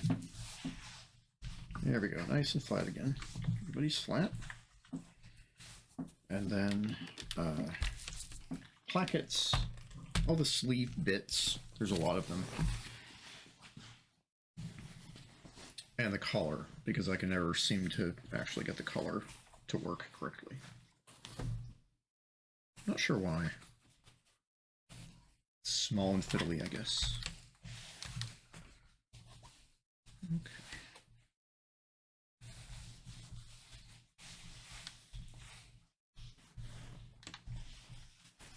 Getting better at this, though. Used to be this was terrifying, now it's just concerning.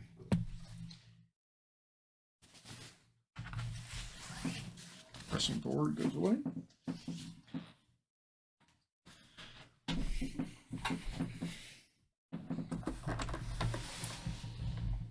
Ooh, more viewers. Hello.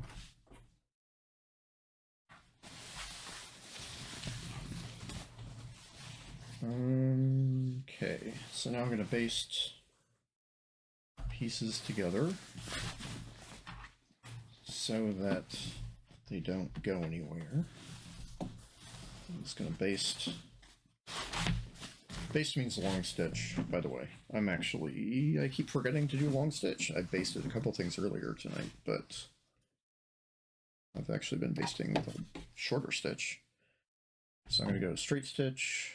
I'm going to switch to a 5.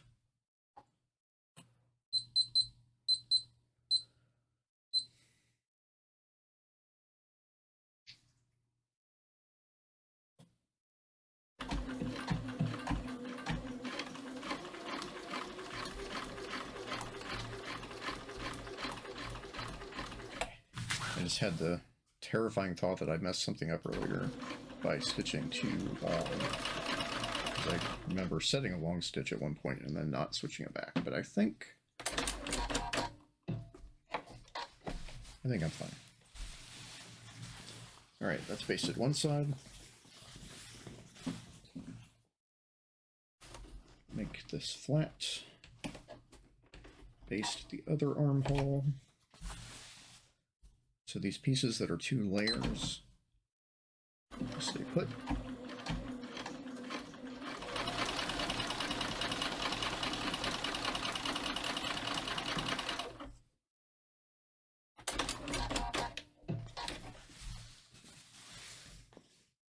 There we go. One more. Oh wait. No, I didn't base that together yet. So I've now stay stitched the back edge of the neck once, and now I'm basting it together again, so kind of going over those. Or no, I stay stitched with a shorter stitch. That's fine. Because this is just to keep everything in place as I work. So when I go to sew other things, they don't get out of whack. And cut it again. But snip. So it used to be sew, or I'd sew, and I'd pull this out, and then snip, snip. And now, I mean, there's a button that does it, but the button doesn't always work. And I'm starting to be like, why doesn't the button work? And I should remember, it doesn't really matter. I have scissors. Okay, let's pull the camera around so you can watch me. A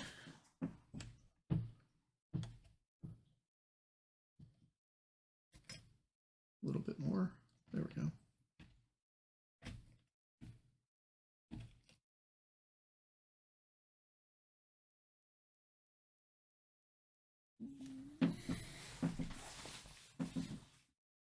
Feel like I need to get a better angle.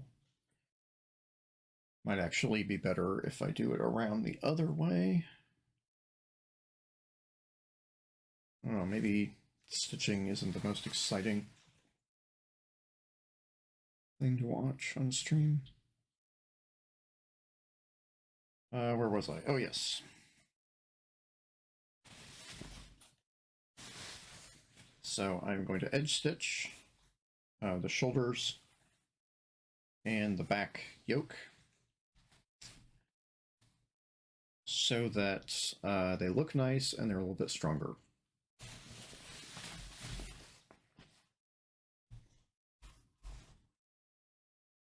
So I'm going to do it a little bit less than 1/4 of an inch. Basically to the end of there's a groove on my presser feet, and I put it just to the edge there, which is somewhere between 1/8 of an inch and 1/4 of an inch. Well, my old one's 1/4 of an inch went all the way to the edge of my presser foot, but now it's like kind of in the middle. All right, back stitch.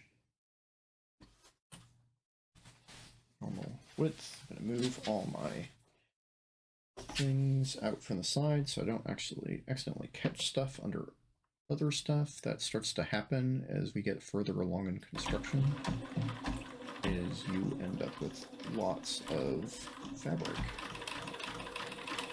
that can get twisted around and such.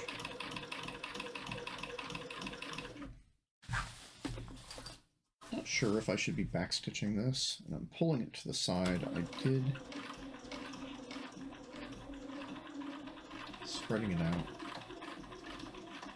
I did press, but I found it really helps to spread things out.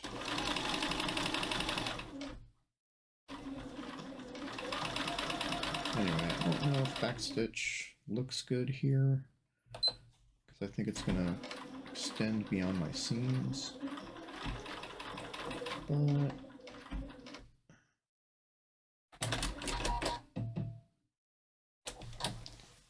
I'm going to do it. I'm going to snip some errant threads. All right, so that's one. 2 more to go.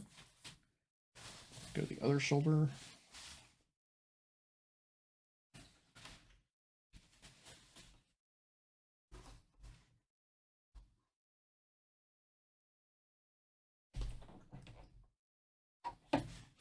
No.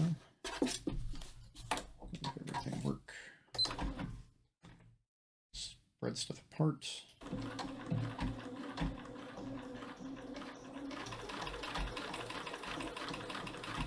Funny thing about this automatic backstitch is I keep forgetting it's going to happen. In the old one, you stitch a little bit, and then you push a lever up, and then it will backstitch, as long as you're holding it up. So it's a very manual process. And now it just does it. So I'm never expecting it. Because I'm still thinking, like, shouldn't I be pushing a lever to make this happen? I don't know. Progress is happening. Backstitch. And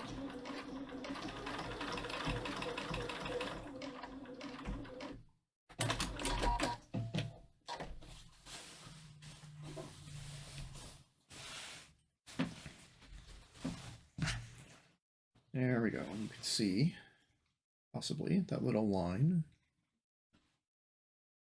on the top here.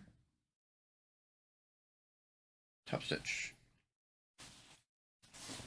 One more top stitch.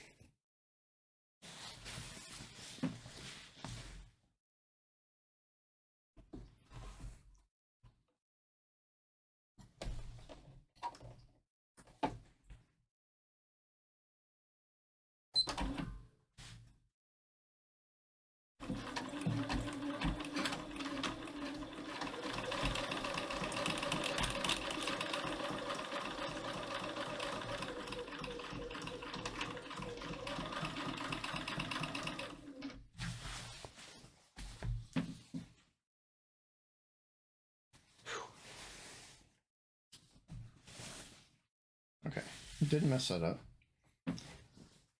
but I mentioned just a little bit ago that you have to make sure that everything's spread out so you don't have layers on top of each other.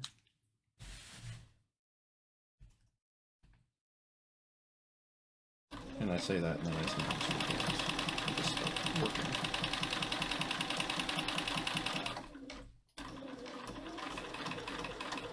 So if you don't do that every once in a while, you end up with a position where you have sewn 2 pieces together. You should. Then you gotta fix it. Which usually just means ripping it. Ripping means cutting, by the way. Ripping the threads out. And then you do it again.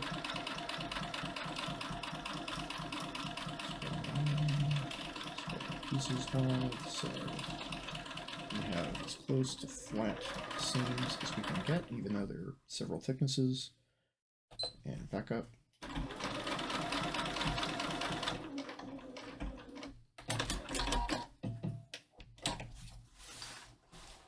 And there we go.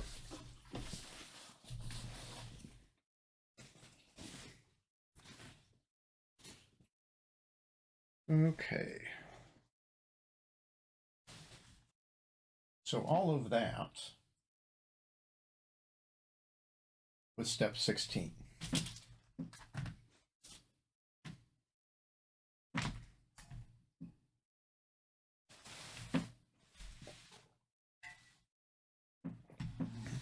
So at this point, what we have is a shirt, the front. Let's see if I can see. Yeah, it's hard to see. So we have the front. So we have the bits that will go down the front with buttons. We have the left jacket pocket, which is here. And then we have the yoke, which is the thing on the shoulders or shoulders and back. And then we have the back with a little pleat in the back. So all we have to do now that we have left is sleeves, collar, buttons, and finishing, doing all the hemming and all that sort of thing. And also we need to finish all the inside seams. So when we get to the sleeves, there's going to be a whole rigmarole there, which I could actually do a different way, but I feel like for my first time streaming something this big, I should do it. Okay, so that's the first page down. 2 more to go. So I'm going to fold this one. Get rid of it.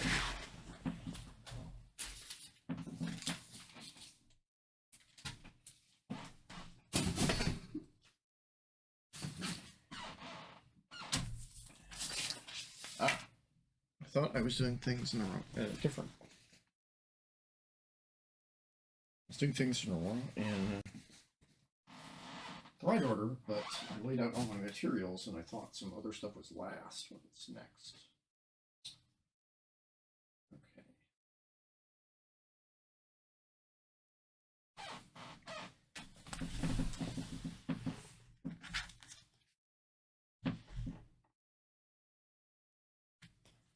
So what's next is the undercollar, or the collar band, the bit that goes around the neck, and then the collar, which is the bit on top of that. And I'm at least going to do these bits tonight. We'll see how far I get in the other stuff. What time is it? 9:10. I'm going about 2 hours. Cool. I'll go at least 1 hour more, so I'm at least going to do the collar, which might take me 2 hours. Now that I think of it. Okay, apply interfacing to one neckband. Done.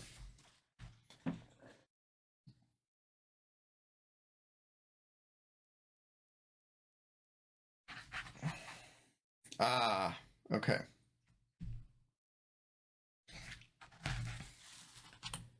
So I actually know 2 different ways of doing this. And there's the way that's in the instructions, and there's the way that's in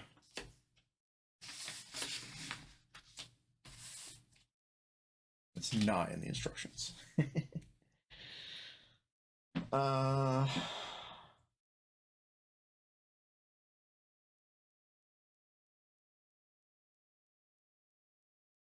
Yeah. So I think so I'm trying to decide if I can remember how to do this. So the way that's in the instructions is it's a 4-part process.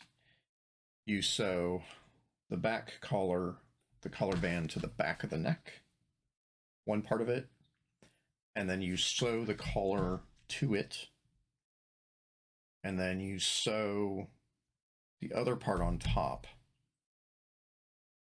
and so you like connect this to the shirt and then kind of sew these things on in progressive layers. And what other people do is you sew the collar and then you sandwich, it's hard to see,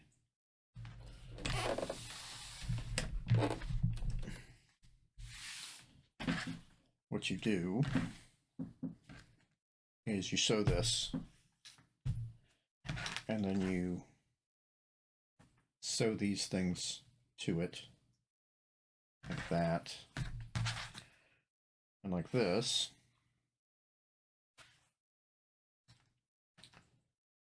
and then you connect it to the shirt.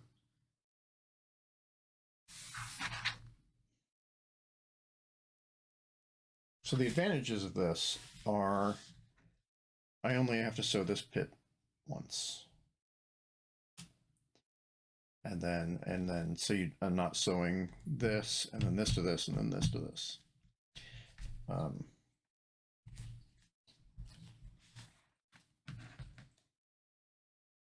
deliberating because usually I have a video I watch and I'm like, how do you do that? And I tend to forget. But you know what? I'm going to try it.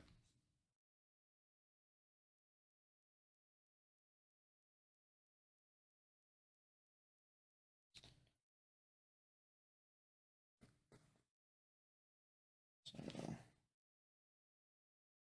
let's try it. So the first step is I'm going to sew this together.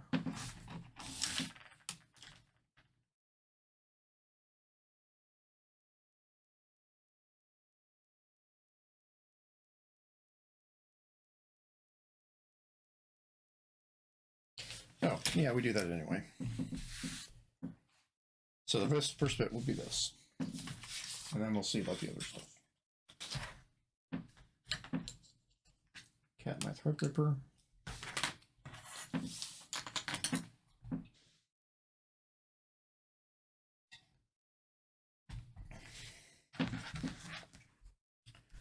So now these are 3/8. Also, let's pin. Otherwise, things are just not going to. Why not?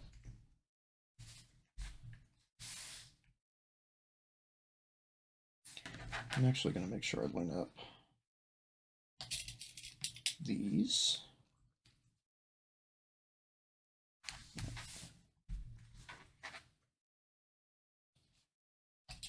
Just to make sure the bottoms are lined up so things don't go weird.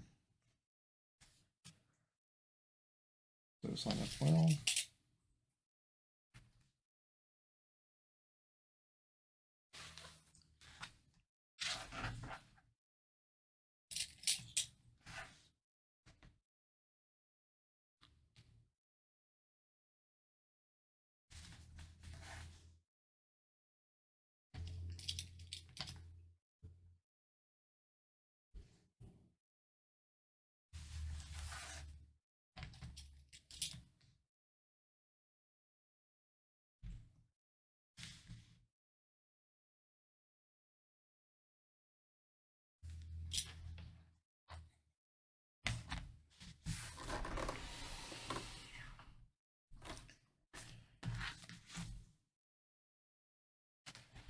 All right, now I'm going to connect everybody together with 3/8.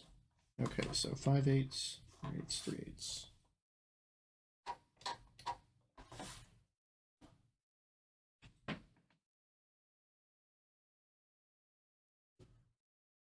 Yep. Only some of these lengths are marked on my machine. So I always gotta make sure.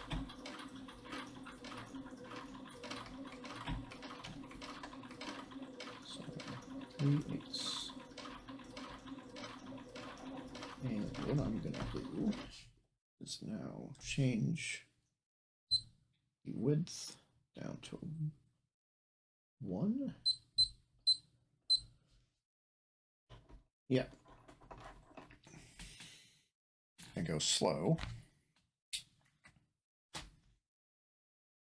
so that I can try to make sure that as I go around this curve,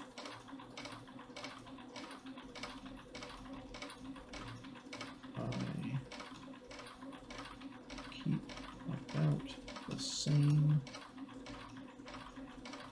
distance, which is difficult.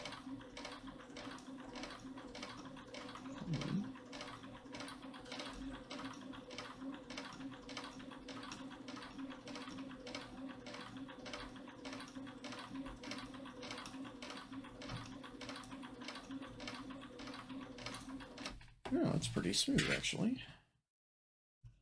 Go me. Go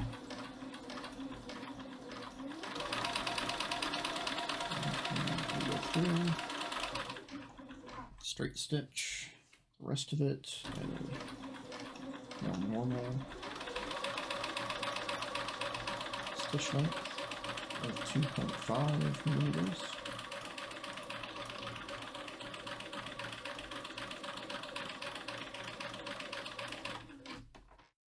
It's funny, so many things are in imperial units, and yet sewing is in much of sewing is in centimeters, millimeters, at least in terms of stitch length. Interestingly enough, when you buy fabric, it's in yards. So we're kind of metric in the sewing world, and kind of not. All right, going back to the curve. Go back to 1. Go slowly as I force this around.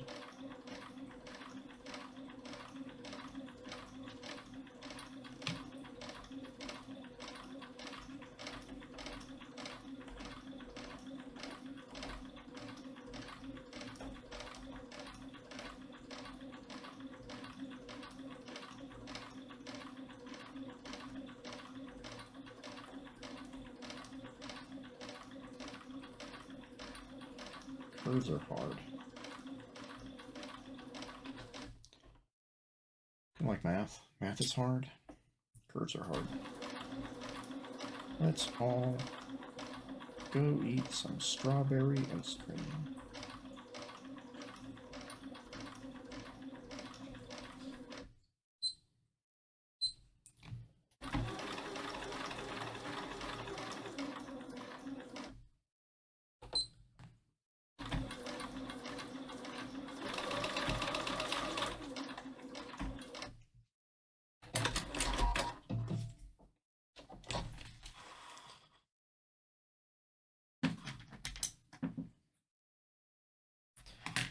So it's all right.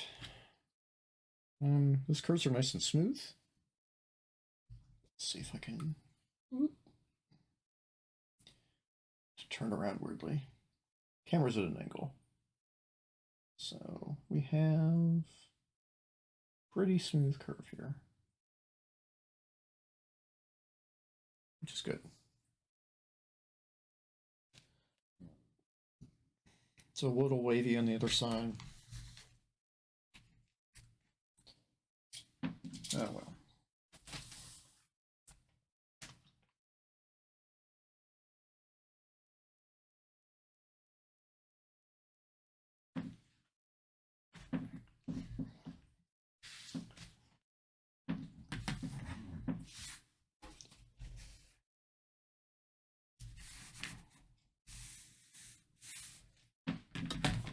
Push the machine. So now we're going to clip curves. Make these little V's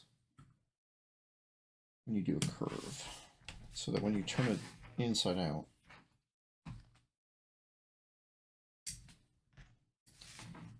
it curves correctly.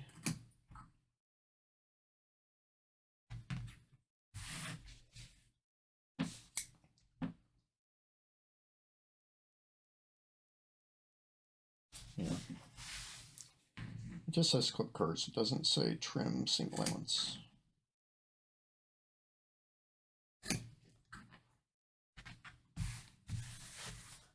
So we are going to clip curves.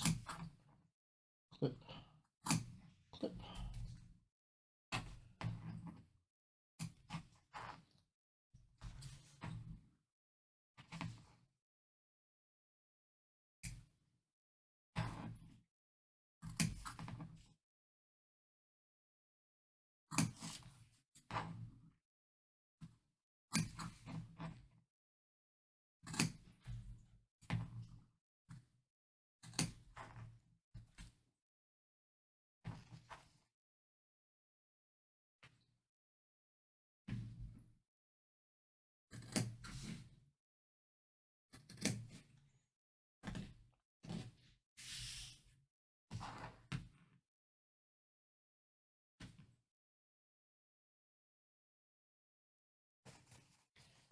So now we turn it inside out.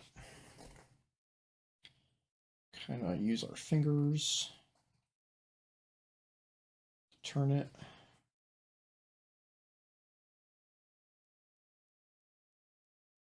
Yeah, it's not bad.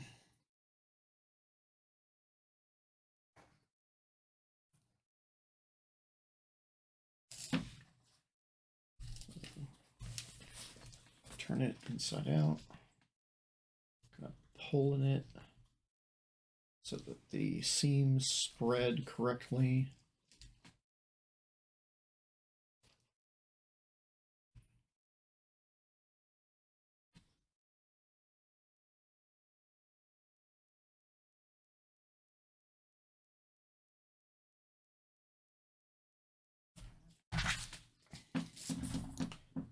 Now I need to press it. So this time I'm going to do the pressing off screen.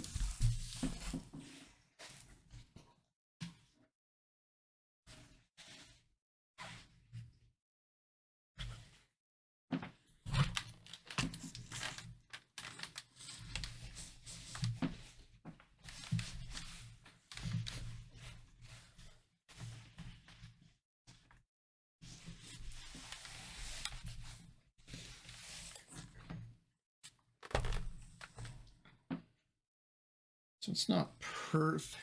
You can see, possibly see, doesn't do perfect curve. There's kind of these little bumps.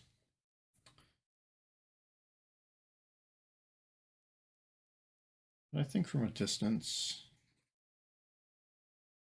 I'm going to pull these a little bit more. There we go.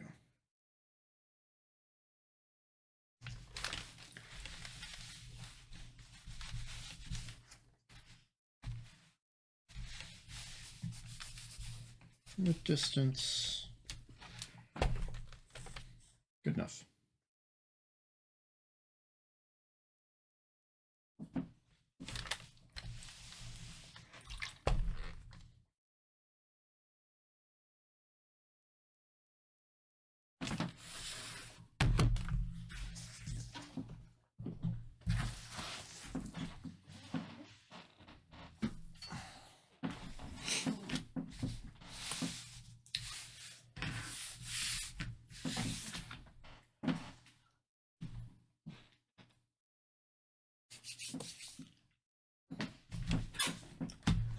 All right.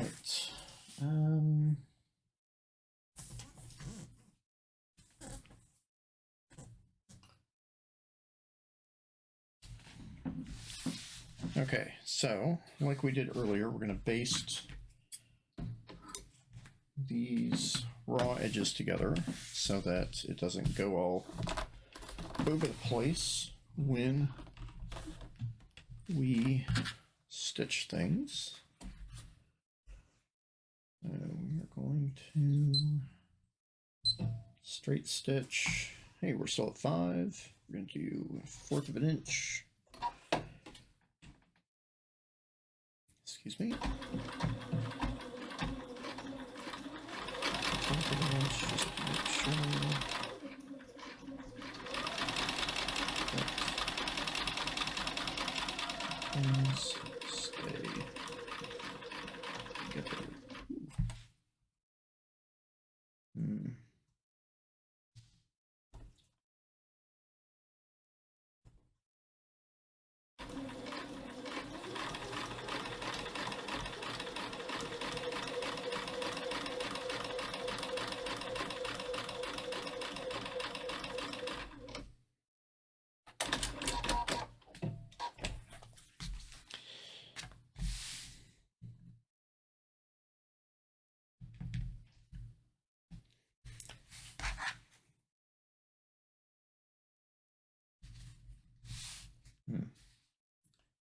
Yeah, I'm gonna rip that. I did not do this perfectly.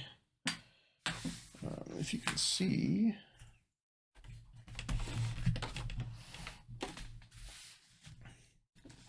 there's an edge. I guess it's hard to see. There's an edge here that is showing, that should not be showing, because I didn't pull these cross enough.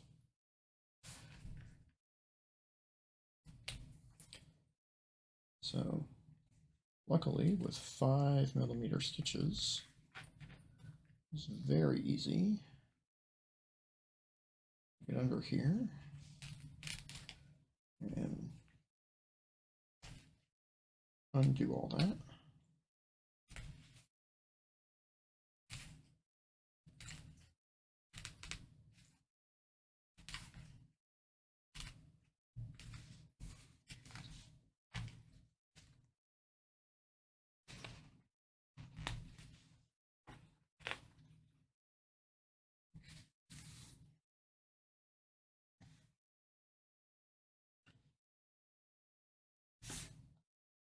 Also, I am going to have to get rid of this machine based later because I'm doing it fourth.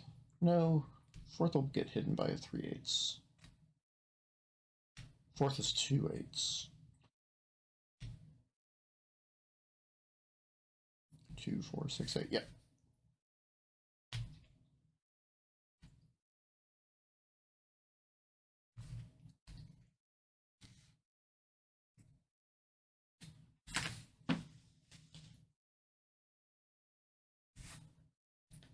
Pull some of these threads, get rid of them.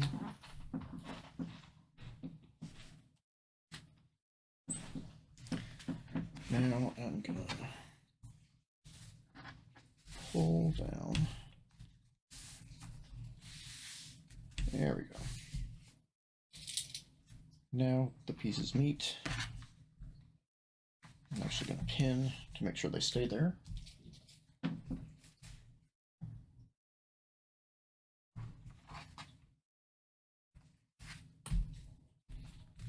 Much better. So now back to 1/4 of an inch. We're going to baste.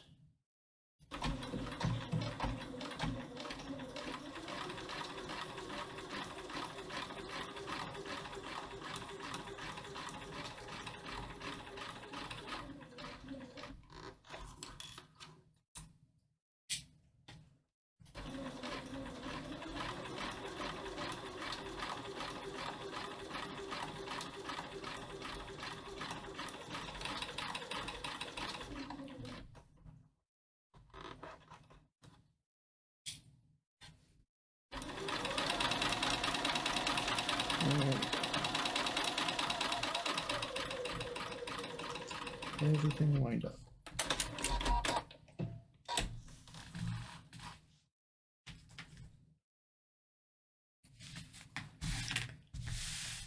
Okay. I'm gonna go grab some water. Be right back.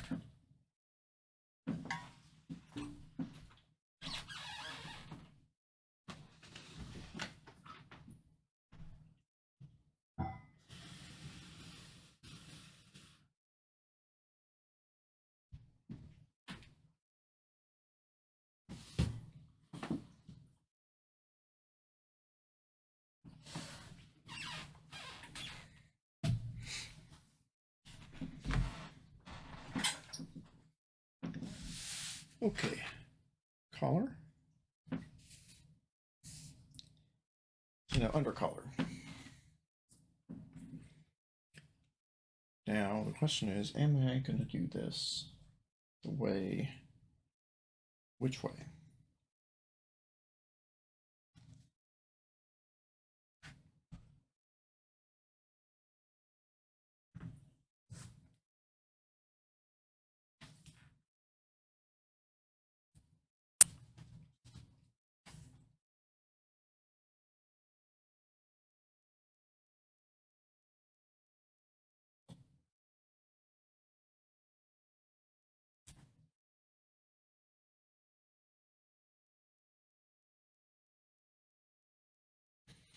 So I'm reading the instructions. I think I might do it the way I'm used to doing it. But now I need to figure out which sides go where. So I have an interfaced edge and non-interfaced edge. So this one is going to attach the interfaced collar is going to attach to the back. And then this.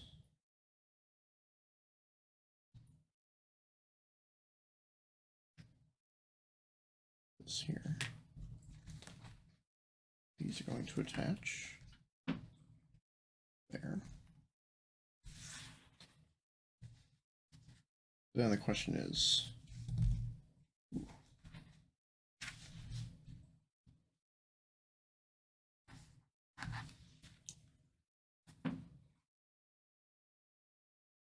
all right, machine-based pin collar facing side neckband. Interfacing, I'm going to assume.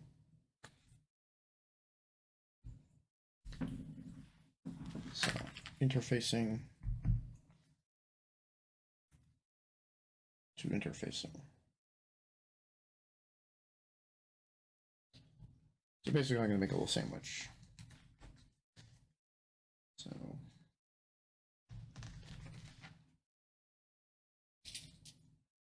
I'm actually going to do this in 2 stages. So notches, connect notches.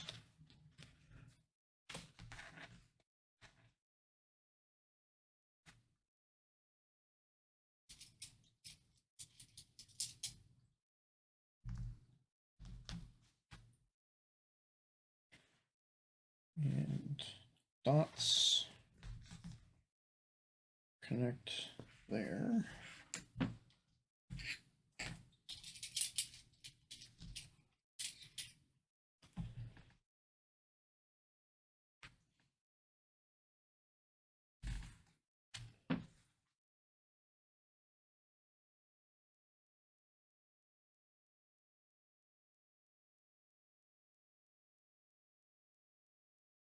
Yep.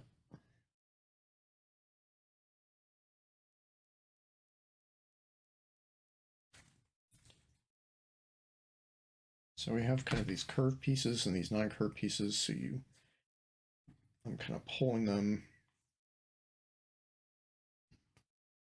out, and then I'm probably going to clip a little bit so that they can spread. But first, I'm going to go to the pressing board. So which of these sides is forward? There we go.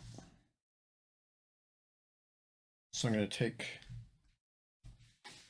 this and pre-fold it. Actually, these dots, those are very useful dots. So I'm going to do that because that's going to be the inside. And so the inside is going to be in. So I can connect it. It'll make maybe more sense when I do it and show it.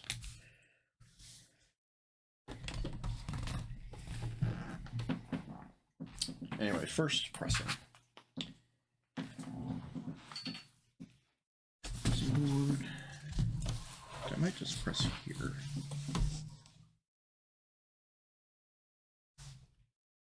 Yeah. So this long edge I'm going to turn up at these dots.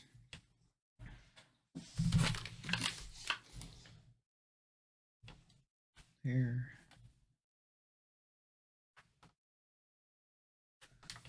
So 3/8 of an inch.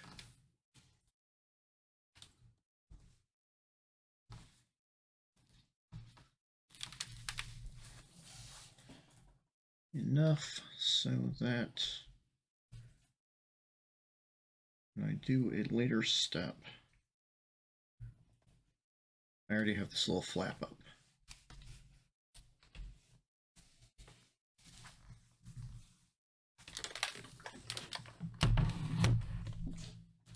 That's the wrong side because I've got the X. So now going to match these things. So there's the notches. I'm going to pull this out and repin through all thicknesses. I love that sewing term, all thicknesses. So it means through everything. Sewists have a very interesting and kind of strange vocabulary. I think I'm gonna, yeah, so hard to see. This is kind of open, so I'm gonna stretch everything out. This is a woven fabric, which means things don't stretch very much, like a t-shirt, but you can still kind of pull things taut.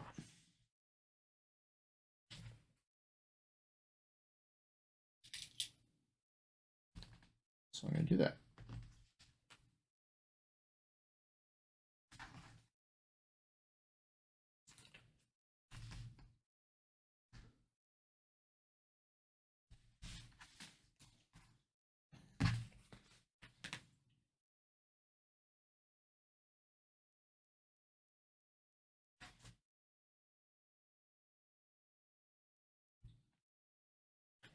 Collars don't have a lot of extra room, so I'm trying to make sure that everything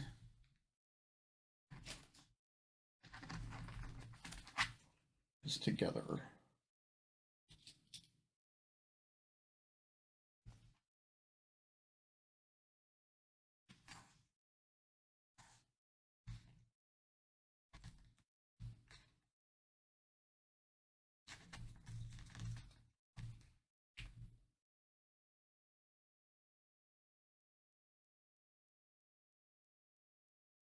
There we go.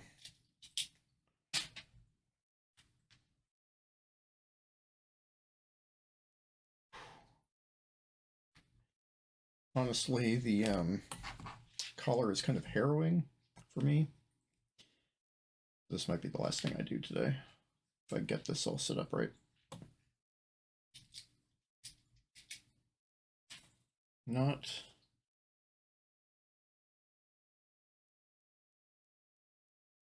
that I have. I'm not nearly done. So I say that. All right. So I'm going to pull the machine back in.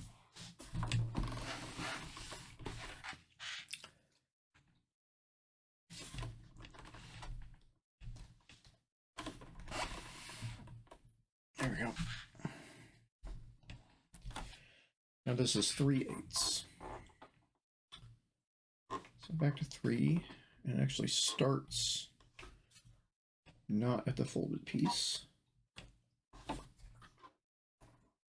And just like I did in the collar, I'm going to turn this to 1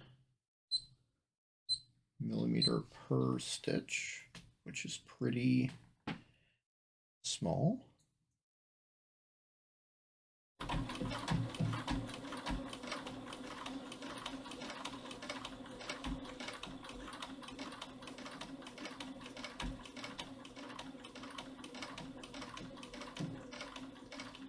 Did my back stitch.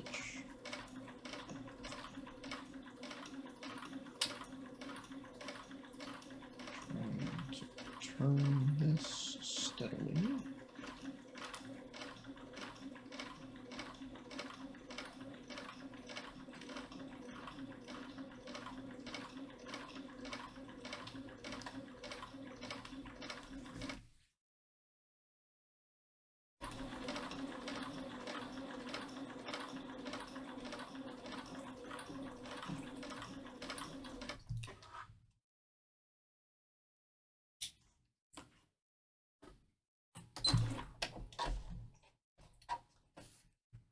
Sometimes when you do turns like that, thread bunches,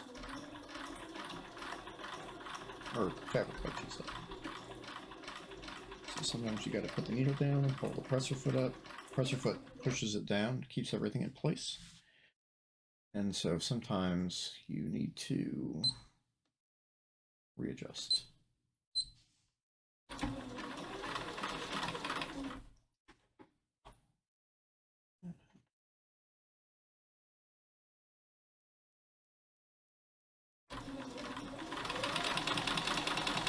So I'm going to do this whole bit, and I might measure something to see if I did that right.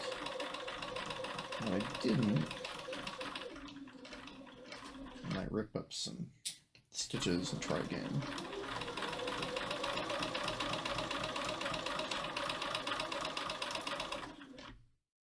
It's funny, if you look at Deus Ex or some other like games with futuristic apparel, frequently the ends of their collars are boxy. And I think the reason for that is that some of the people on their teams are fashion designers. And they think in the future that people who sew don't want to deal with the hassle of the curved collar band, which is very painful to sew. So I imagine those people are imagining a future where everyone just said, to heck with it, and no longer does that. I could be wrong.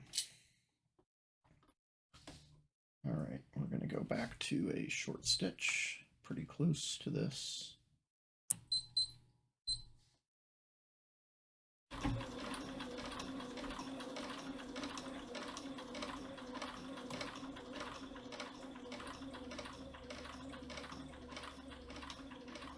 feel like next time I do this, I should draw the curve.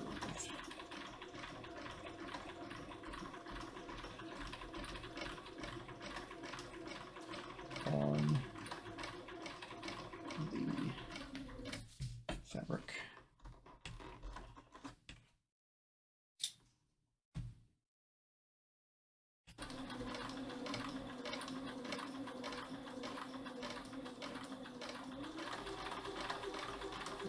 Pretty good idea that I just, yeah, it's kind of not correct.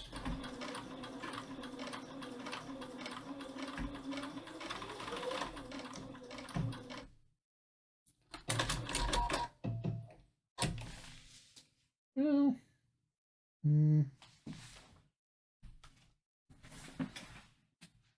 so if I get a seam gauge instead of 3/8 of an inch, look over. Yeah, this is not visible.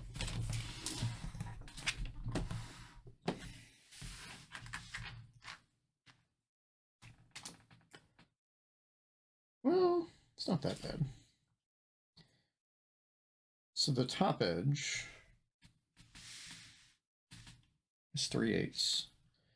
And then you get around the curve and it starts to be more like 3/8 and a little bit more. Not 4/8, so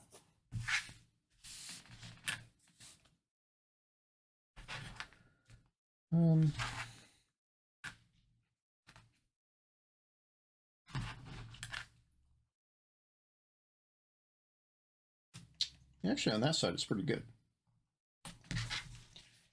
Just this side, that's not as good. I think it's kind of this flat bit. I'll take it.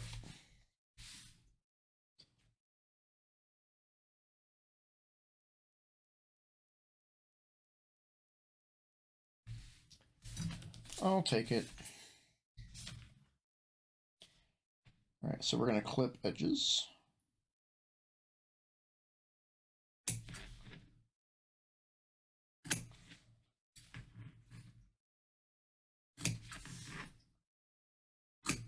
make these notches in here. So I turn it over. Should be fine. I'm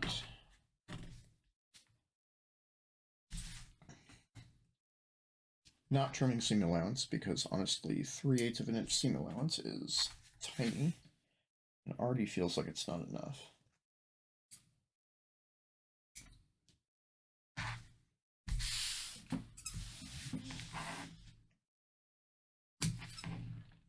And we got to be careful not to clip into the stitching because it'd suck if your stitching came undone. All right, so now I turn the whole thing inside out. And so now I have an assemblage, which I'm going to press. But now I have a rounded collar,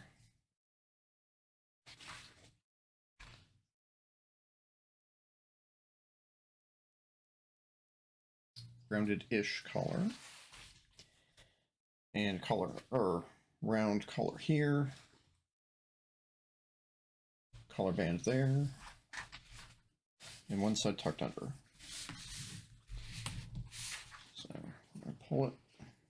I like to do this by hand before I get the machine involved. Yeah, so these aren't perfect. There's kind of this flatness. This should be a nice round curve. It's not. But honestly, I feel like if I ever manage that, I can then just die happy. I will have achieved my goals in life.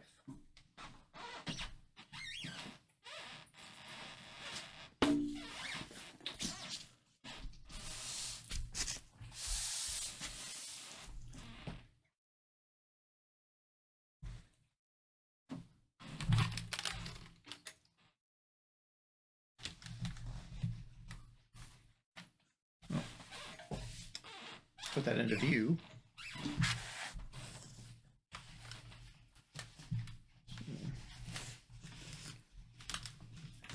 You see there's some wrinkles. That's because none of this is completely straight. This is now, everything's on a curve.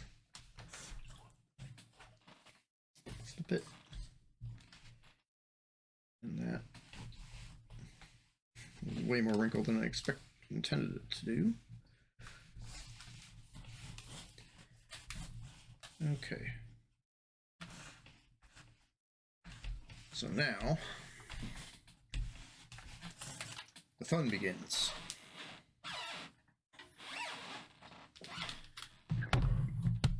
And by fun, I mean the bit that makes me frequently want to cry.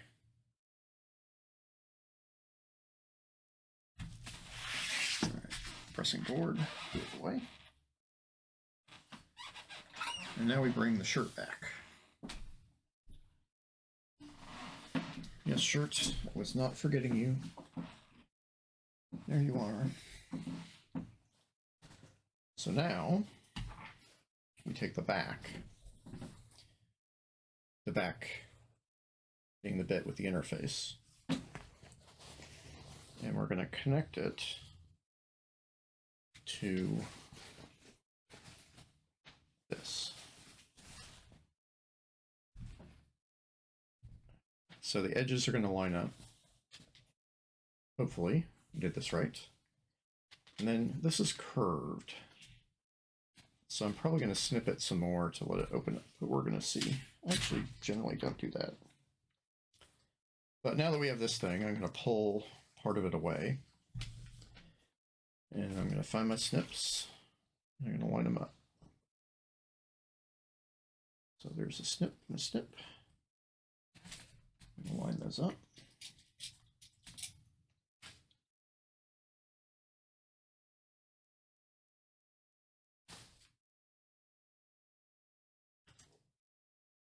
It's funny, I actually have more stamina for streaming, or for sewing while I'm streaming, Even though really all I'm doing is talking, like I would talk to one of my classes. It's nice to talk to people, I guess. All right, so we have this bit, and these bits should line up. So these line up. It's hard to see. So the edges of these things line up. So the edge of this collar is going to line up with the edge of the shirt and enclose it when I'm done. So I'm going to pin those together.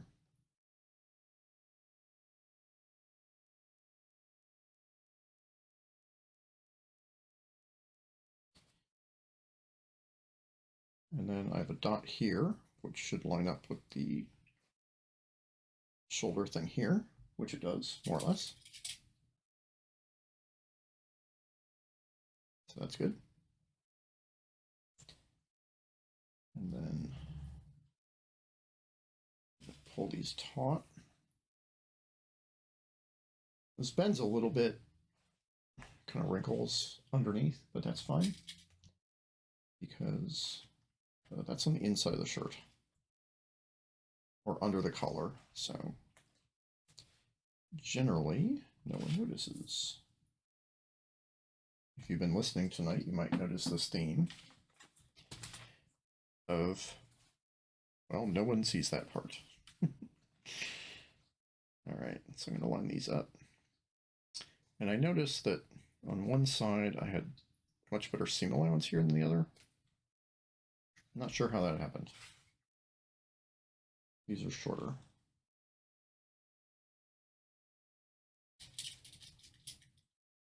That doesn't really bother me. Like I said, a lot of this stuff tends to be kind of messy for me. I will make it work. So another dot that goes at the shoulder.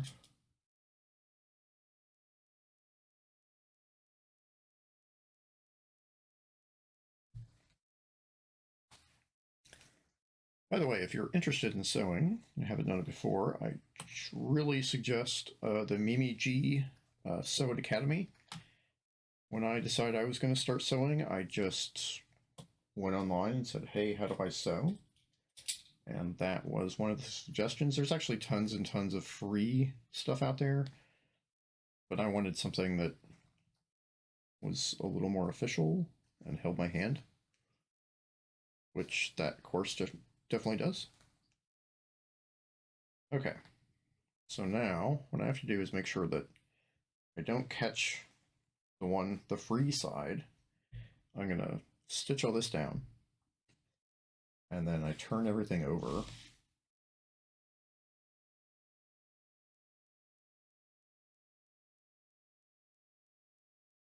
Sorry, I'm trying to make sure.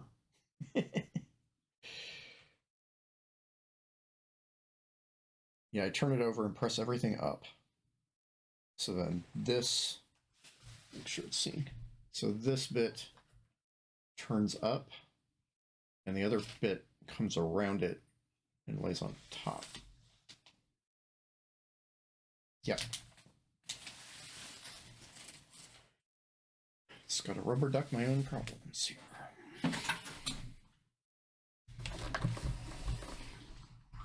Is it in view? More or less.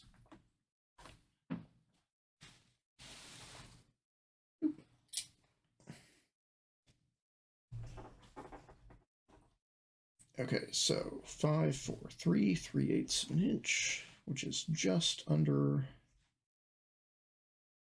yeah, where I'm supposed to be sewing is basically right against the edge of the band. I'm going to pull everything away underneath. So and pull the band away. Okay, so I'm going to do this slowly because I need to make sure everything is connected. I'm going to go back to my normal stitch length. And I'm holding it all together with my fingers underneath at the right distance.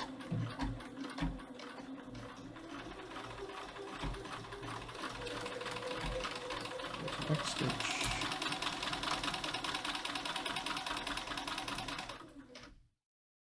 It's a bit where stuff doesn't entirely line up. So I'm just kind of making sure that it does. And every once in a while we have to go to underneath and push things out of the way, make sure everything is lined up. I do a lot of this by feel, which sometimes gets me in trouble. But every once in a while you have to pull things out and look underneath and make sure that things are lined up. Not bunching up in weird ways. And every once in a while, what I end up having to do is taking it all apart and fixing it. Astute viewers may notice that I said something about, oh, maybe I'll clip this so it spreads out. I always say that and never do it.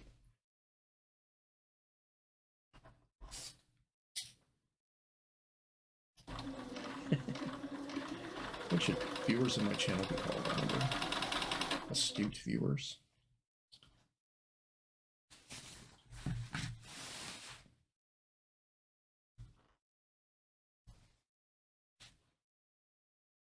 Something that I could say Excelsior about.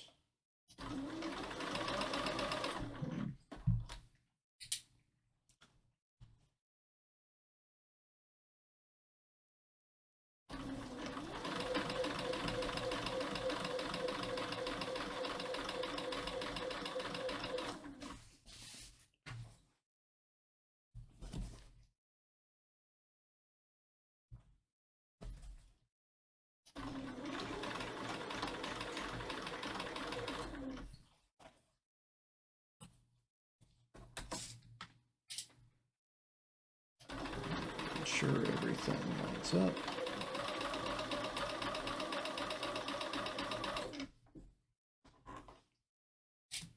So far, everything is mostly lining up. Everything is not bunching.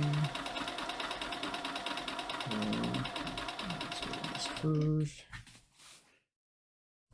I'm going to pull this to the side. Yeah, I definitely hit a weird patch where this thing should be out more. So, actually, I need to go for back here. Back stitch. So I'm not going all the way. Should be fine.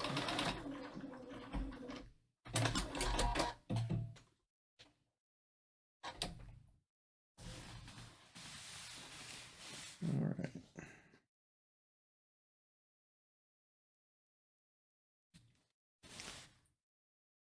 So then we have to check. Are there any bubbles or wrinkles or anything? Yes. There's one.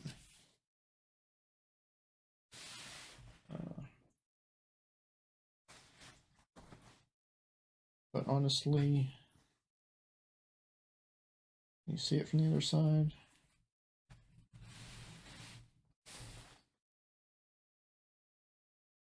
No?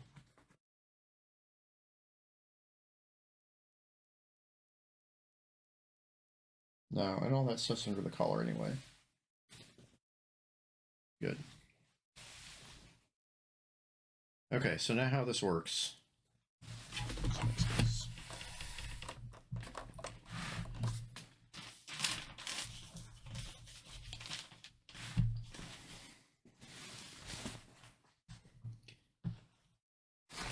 Must be seen? Yep.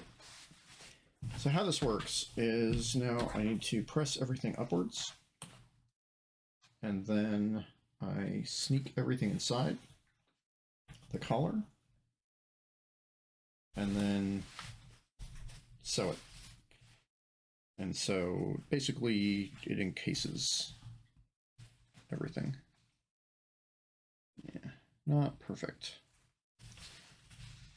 And I'm actually going to sew all the way around. All right.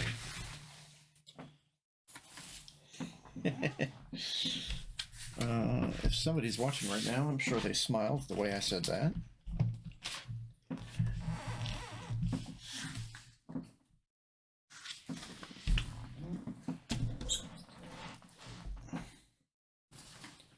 So I think I'm going to press, I'm going to sew, and then let's see. So that's the reason that I did that press, so that it's already flipped up, and now it just covers this. That's the deal, as a friend of mine says. So I'm going to press this up. Oh, I'm actually going to flip it over first. And press this. Press it from behind first. Try to stretch this out. Make sure that that's as flat as I can get it.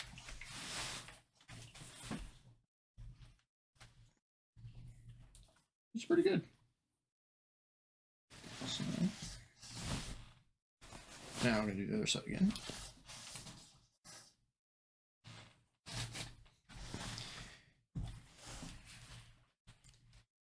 I think next time I'm going to play with my camera distances. I already did that before tonight, but it seems like it's hard to get everything in view. So I might try to find a place that's optimum. Okay. So now, before I pin and place this, so what I'm going to do is, the interface is on the inside, it's pretty bulky. So I'm not going to cut both thingies, but I am going to cut the interface in a bit. There we go. Now that fits pretty snug. On the other side, which wasn't as long, there isn't as much, but I'm still gonna snip just a little bit to make life easier on me. Okay, so now I can fold this over. And there we go. This is, I think, the best I've ever done at this. It's pretty sweet. So the parts I have the most problem with are the edges.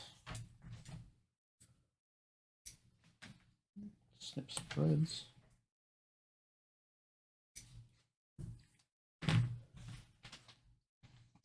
Push everything in. Yeah, nice and clean.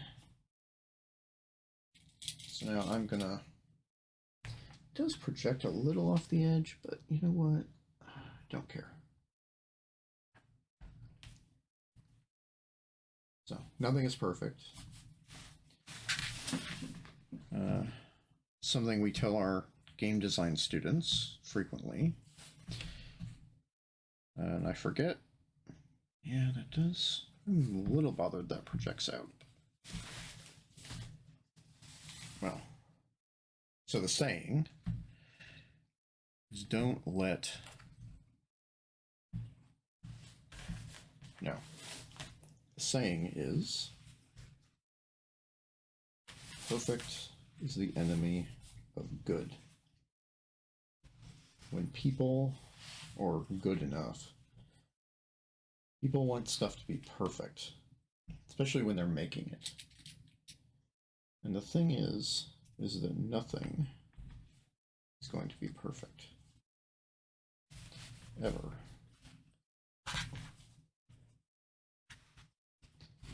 And so if you strive for perfection, and also if you're a gamer looking for perfection, you're just not gonna get it.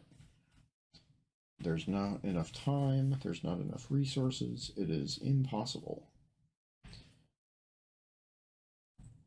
So what you should be striving for, it's not bad, but you should be striving for good enough. The good that's within your reach, the good that people will notice, and because people won't notice perfection. And not everything's going to get through, and not everything's going to be the way you want it. But when you're done, you can make another one.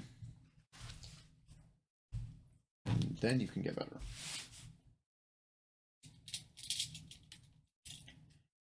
So I did used to fret more when things weren't perfect in sewing.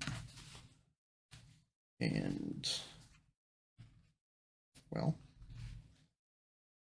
then I learned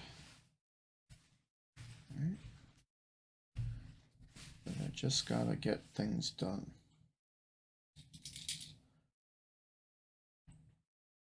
And next time, hopefully, will be better. Okay, so what I'm gonna do here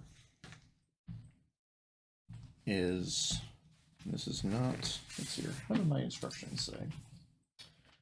The instructions just say, turn facing inside, press, it's a pin, pressed edge facing over seam, placing pins on outside.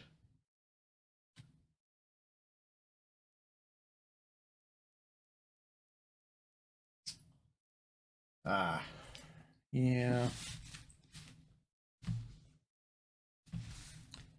So I'm not going to do that.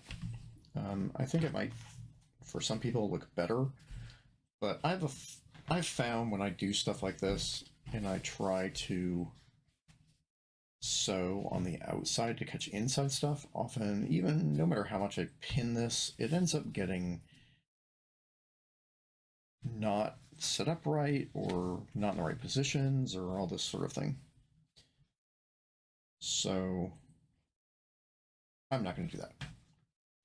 What I'm going to do instead is start in the middle and go to here, and then take the other middle and go to here. All this stuff is going to be covered by the collar band anyway. And then once I'm done there, I'm going to go around the whole thing. And that way, hopefully it'll be awesome. We're starting to get wrinkled.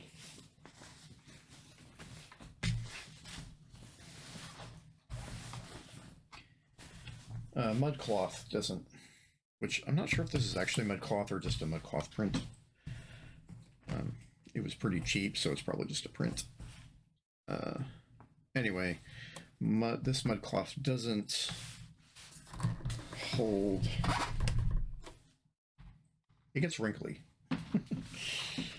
pretty quickly. So I just let that be part of the aesthetic. All right, so here we go. Get the needle.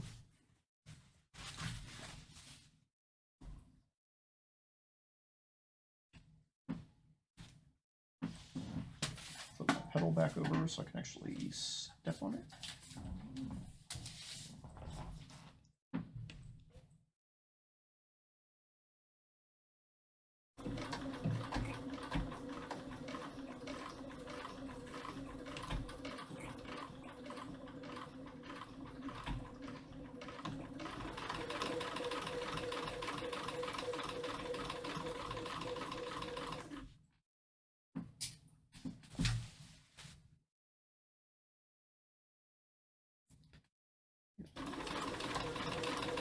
I'm trying to make sure that the seam connects, so it's kind of on top of this other seam, holding it in place, or covering it really. And now that bunched, so I'm going to drop, pull this up, smooth things out a little bit, pull everything out a little bit.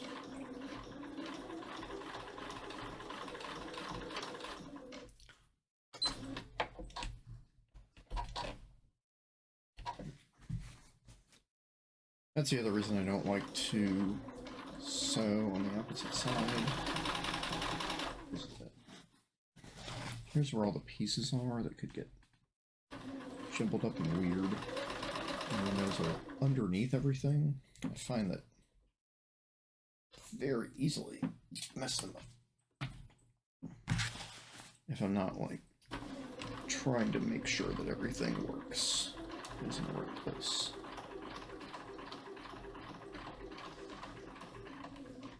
By hand.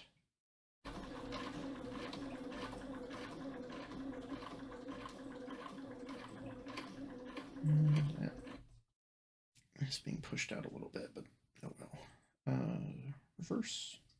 Reverse.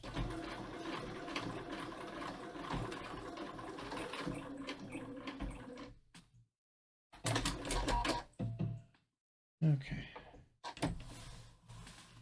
One side. And we're going to flip around. Still trying to make sure everybody is flat. I'm going to go to this exact same spot.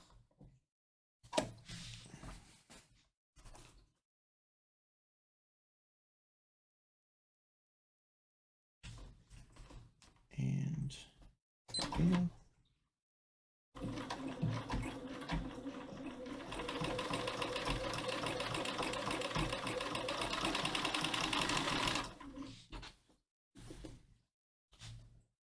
One cross.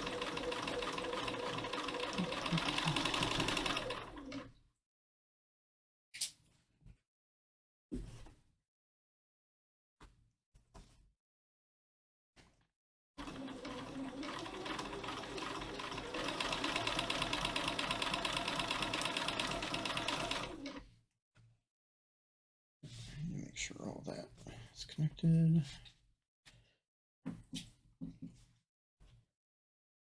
Do a lot of guiding with my fingers, just trying to hold everything together. Pins do an okay job, but they're not human. So they can't guide.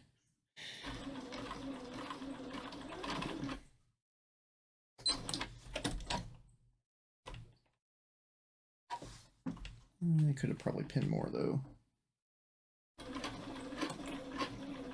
These bits are kind of extending out further than I wanted.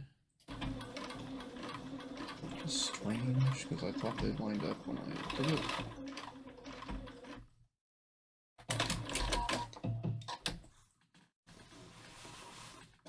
Yeah, this has been one of my banes. Huh. I was certain this lined up. Oh, and it kind of pulled it out, that's why. Oh well. Another one of those. Can we see it? It's hard to line it up. Oh, here. So ideally, I guess the bottom part lines up. So ideally, this is a continuation of the edge here and not like sticking out.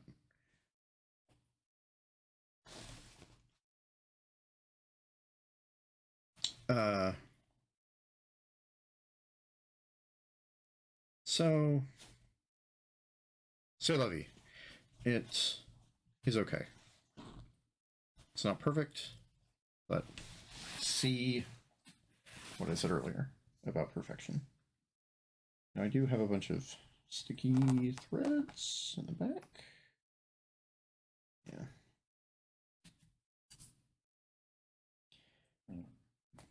One of the reasons that they want you to sew this from the back is that the underside, when you do double stitching at the beginning and end, gets you can get some little tanglies and stuff, and it's easier to hide if it's on the inside where nobody can see it because you're wearing it.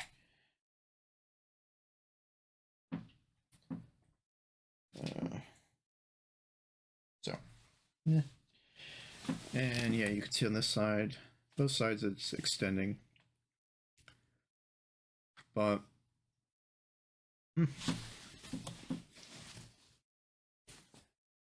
overall though, not bad. So I'm going to top stitch the rest of it.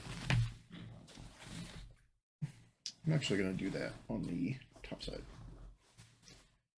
Why not? So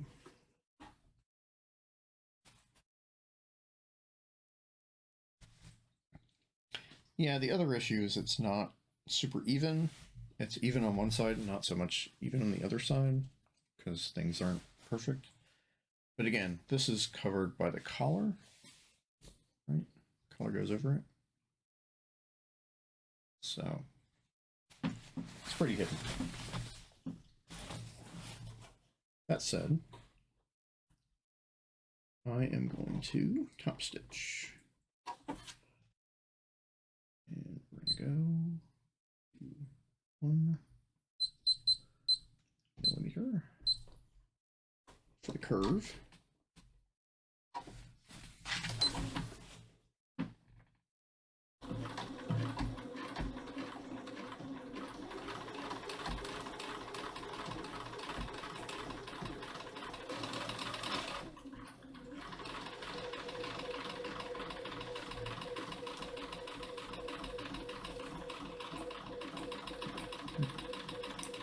It's actually easier.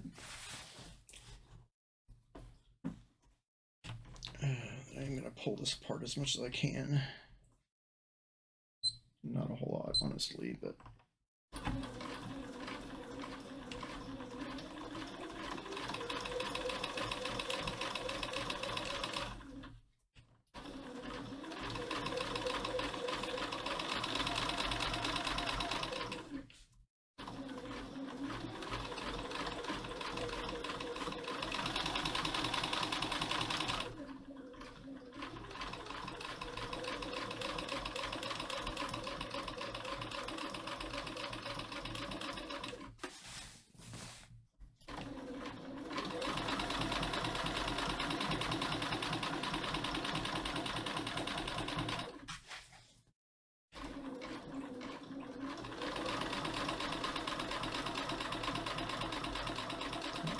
top stitching. Away we go.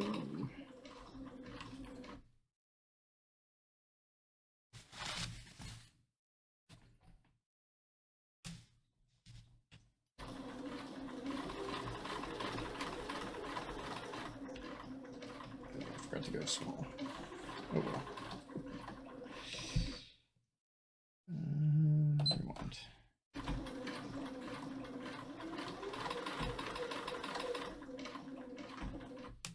Right. Good.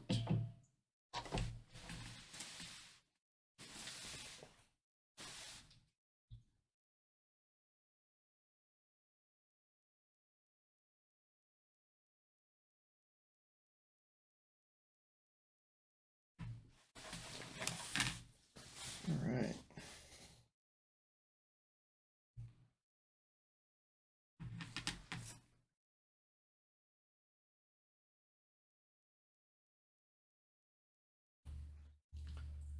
Got some uglies on the inside.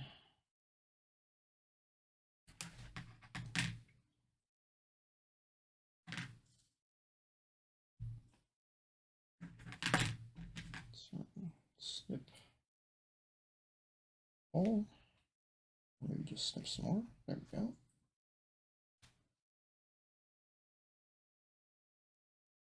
Get rid of some of this stuff.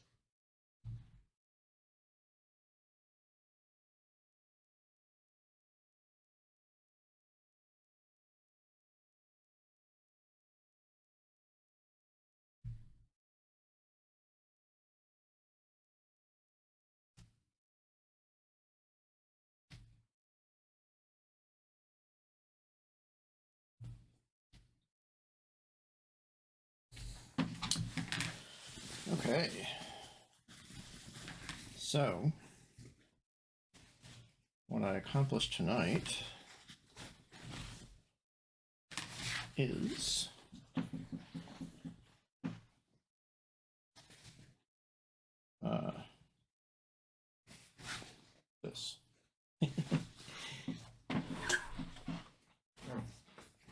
So, collar band, back yoke, and the 2 front pieces. So what's left is the sleeves, connecting everything together, finishing the sleeve seams, which is an adventure that I will not go on tonight because I've already been sewing for 3.5 hours. So I think this is the end of my stream. Night. Thank you for watching, whoever was watching. And I will be streaming again next Thursday and possibly Sunday afternoon. Kind of in a, not a hurry, but I want to finish this thing. So, there we go.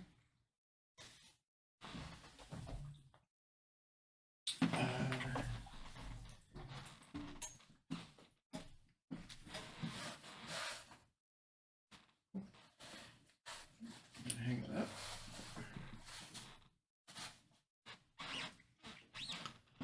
And I'm gonna unplug my iron before I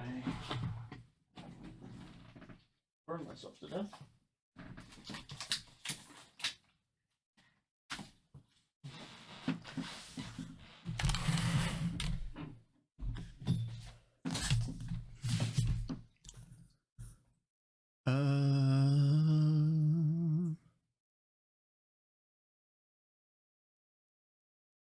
All right, I think that's it.